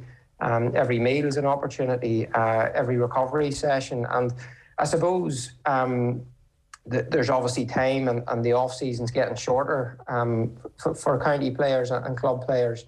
The split season will probably be important because it is important to physically and mentally switch off from the game. But I do feel you need that level of training standard. You need that mindset of, how can I get better? How can we as a team, as a county, improve? I get the sense from what you're saying there, Marty, that you didn't necessarily feel that level of expectation that one might feel from being involved at under 21 level, despite being literally underage. For minor, being one of the best players of your generation, that it was just pure enjoyment in those early to mid 2000 years, that you didn't really feel the weight of down on your shoulders. Because I guess nowadays, if there's a kid that comes along like that, there is a sense of, okay, come senior time, this guy's going to help our county get to the promised land. But it didn't seem that you were getting bogged down by that at all. No, I don't think so. You have to take a lot of that things with an element of, there's always going to be headlines. There was no social media in those days either. There was a lot of good players around me in both squads, under 21s, down minors.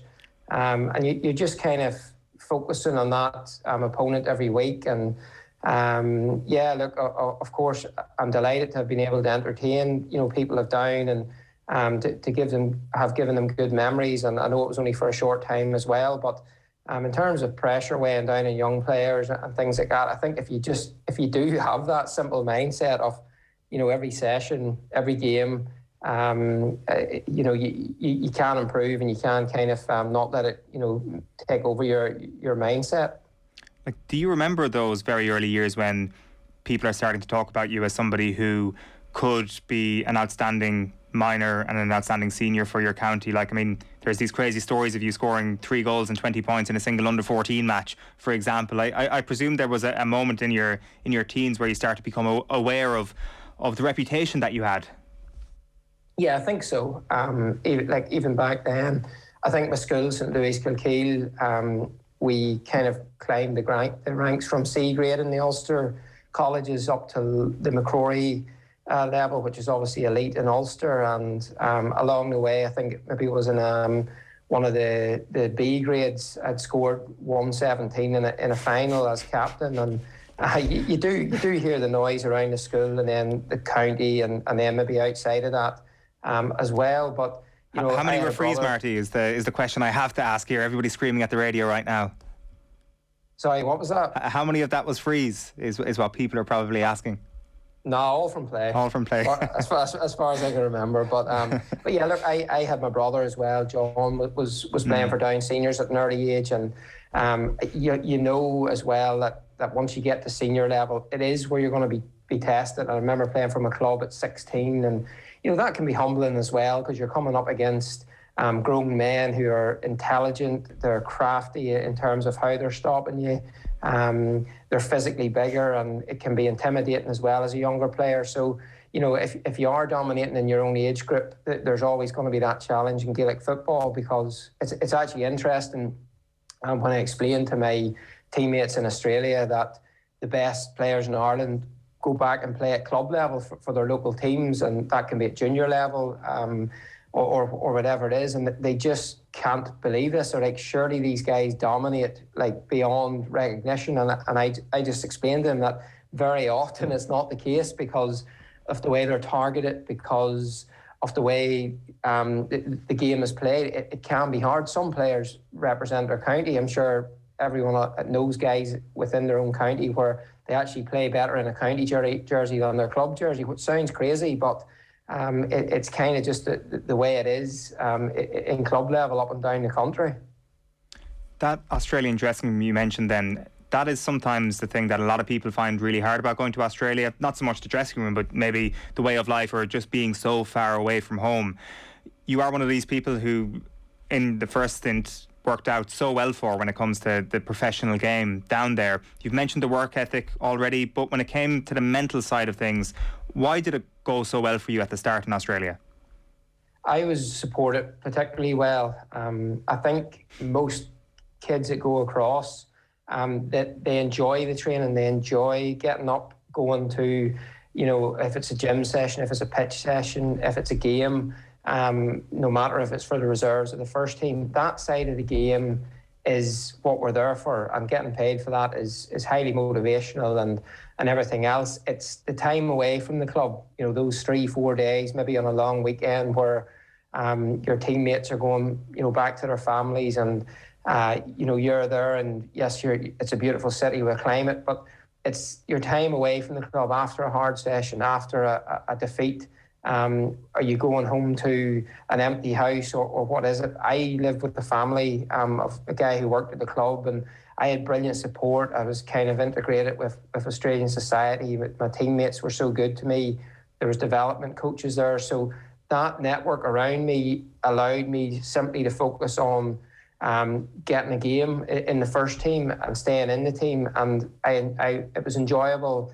My experience of kind of the day-to-day life, I was able to maximise that because I had so many good people around me who were kind of doing the difficult things for me, such as washing my clothes and making my dinner, things like this. That might sound trivial, but it certainly can impact some lads that go out and they're living on their own for the first time over there. It's just an extra challenge that's a little too much.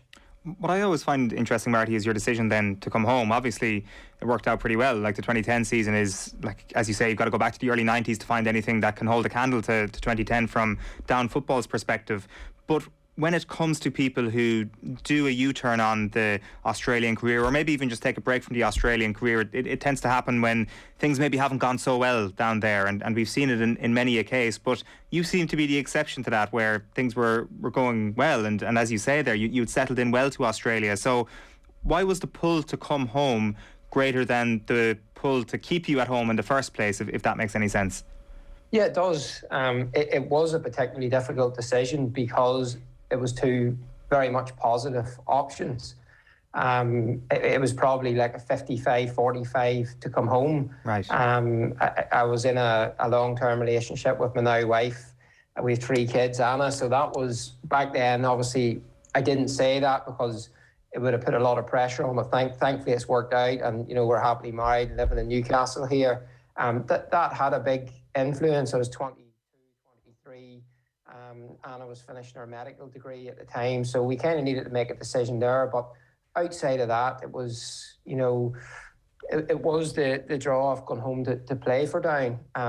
You know, at the time, Ross Carr was manager, and Ross was kind of speaking to me, and unfortunately for him, he didn't end up staying in the job when I did come back. But it was kind of that draw of while I loved Australian rules, and it was a great career in terms of financially, I wasn't the main player. I wasn't playing a role where I felt I was maximising my sporting ability. It was more I was playing a defensive role at times. I I was often offloading the ball on to more skilled teammates, and that kind of, didn't really sit well with me, because I knew moving forward, I fully accepted that, my kicking in AFL wasn't going to be as good as the top 4, 5, 6 players on the team, and I wanted to come home and try and dominate in the GAA if I could, and see where I could help the down team get to. Anna is Australian, I presume. Pardon? No, Anna's Irish. Sorry, yeah, so you met her in Australia and then you moved back together, is it? That was the decision you had to make? Yeah, it was. We were going out before I went across in 2006, and then any of my off season I spent with her, and she flew out in her holidays from university and things like that. So, and then she ended up coming back out across with me at the end of 2011. So, bit of a story there, but thankfully that side of it all worked out. Yeah, or at least I say thankfully. Anna might say different. Yeah, that was certainly a big factor, it seems, from the whole thing. I didn't realise that. So that period then, when you managed to, I guess, seamlessly slot back into Gaelic football, to put it bluntly, that season of 2010, I've probably already alluded to it as a positive thing. I'm interested in your take on it, though. Is it a positive year in your mind? Somebody with that winning mentality, obviously it is defeat ultimately in the All-Ireland final, so is it a disappointing year overall, or do you look at it in the greater scheme of things and say, well, what else have done over the last 25 years?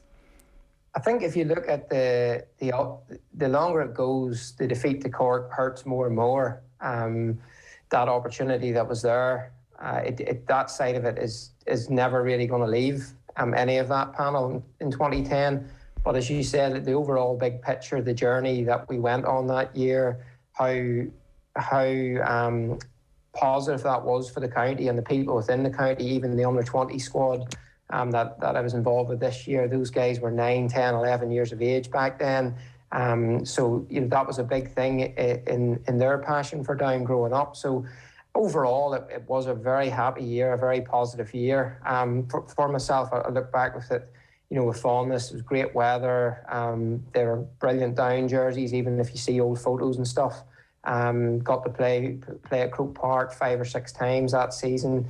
Yeah, look, overall positive, but of course, especially with All-Ireland final coming around again now in a couple of weeks, it's difficult, because you can never say you've won one, and we were close, And your own perspective on that final, I mean, am I right in saying it was Noel O'Leary who picked you up, and maybe that was a bit of a shock on the day from your perspective? Like, do you look back on that and say, God, I wish we'd some other plan other than the one to allow a man follow me around the entire length and breadth of Croke Park for the entire afternoon? Yeah, and I think because it was a novel final as well, we, like Mayo are now this season, we were playing in Division 2. We hadn't played Cork in the Championship since '94, I think. And with those matchups, they were very much, we were guessing. O'Leary was rampaging that year. He was a good footballer going forward as well, so didn't really see it coming, and that could be a factor with Tyrone and Mayo. I know they played in the league in October 2020 in an important game, so maybe we get some clues to the matchup surge. But in terms of our own matchups and the O'Leary one and Shields going to Benny Coulter, we probably didn't predict them. I suppose you could say those two boys got the better of Benny and myself, and that had a big factor in the game. What do you do in that situation? Because you're right, it's going to be a massive talking point in the build-up to the final, because nobody really has any clue who's going to mark who. And I think even in the context of last Saturday, not a whole pile of people would have seen Conor Myler picking up Paddy Clifford and smothering him for the entire game. Probably one of the most successful matchups Tyrone have ever picked. So what would you do if you were in Paddy Clifford's shoes on Saturday, or if you had your time back in 2010, what would you do when you're in that situation? I think, firstly, just on the Tyrone-Kerry game, I think the 6-goal game that I think was in the middle of June, can you imagine what Tyrone must have taken out of that in terms of learning for this game moving forward? Yes, of course, there was an element of that psychological, the revenge, this hurt us so much, but to actually be able to see how Kerry scored 6 goals against them this season, what matchups worked, what matchups didn't work, where did the damage come from? The majority of those 6 goals, in fact, all of them came from central regions. For whatever reason, Tyrone were particularly open that day. Kerry moved the ball extremely cleanly by foot and by hand, and were clinical in front of goal. I know the Niall Morgan lob one from a kick out, it was probably the outlier, but the other 5 were really well worked moves through the central channel. So you can imagine then the body of evidence that Tyrone had to kind of work on to say, right, we need to block out this area, we need to change these matchups, we need X on Gainey. Clifford did this try-miler. It was such an advantage for Tyrone because they were brave enough and courageous enough to look at it in that light. You win or you learn, and they learned so much from that. And I suppose, to answer your initial question, what could Clifford have done? Could he have got more help from his teammates, a shoulder here and there? Could he have ran? You can't run Conor Myler because he's so fit. It probably needed to be a block from a teammate, a shoulder, something to try and get him into space, or just pass him the ball, even if Myler's right on him. Just give it to him. He'll make something happen, and potentially, that's answering the same question about O'Leary and myself. But at the end of the day, those 2 guys won the matchups, Myler and O'Leary, and it was key on those particular days. Been watching him, I'd seen him as a young lad when he came in at Manchester United. And I remember coming across him in the airport one Saturday night. I was coming home, and he just broken into Manchester United team. Well, he was in the team maybe for a year, but he wasn't the star that he became at that time. I remember him. I think I was rushing out to the airport to catch a flight to get out on Saturday night to get back, and he was doing the same thing. And he just got out of a taxi beside me. He walked into the airport, and there was absolutely no notice of him taken whatsoever. But I recognised him. I said, "Oh, that's your man. That's the young fellas in the team." But I remember in advance of the game, there was lots of things we had to look after, and but I do remember him playing in front of me when I was sitting on the bench in Lansdowne Road, and I'm been ferociously impressed about his size and his physique even at that stage. And we had I had John O'Shea playing left back, and it was a great battle between them. Obviously they were club mates, but they knew each other very well. But John was, as you know, he was quite a tall lad, and he was strong and fast as well. John, quick on his feet and clever in his brain. Not always particularly comfortable on the left side, but he adapted to it very well. And it was a good battle between them. And in fact, John probably had the edge on him that night. But I do remember that part of the game. And I remember us playing very well. And I remember him was very satisfied with how the team played in general. OTB AM. With Gillette, put your best face forward with our new and improved razors.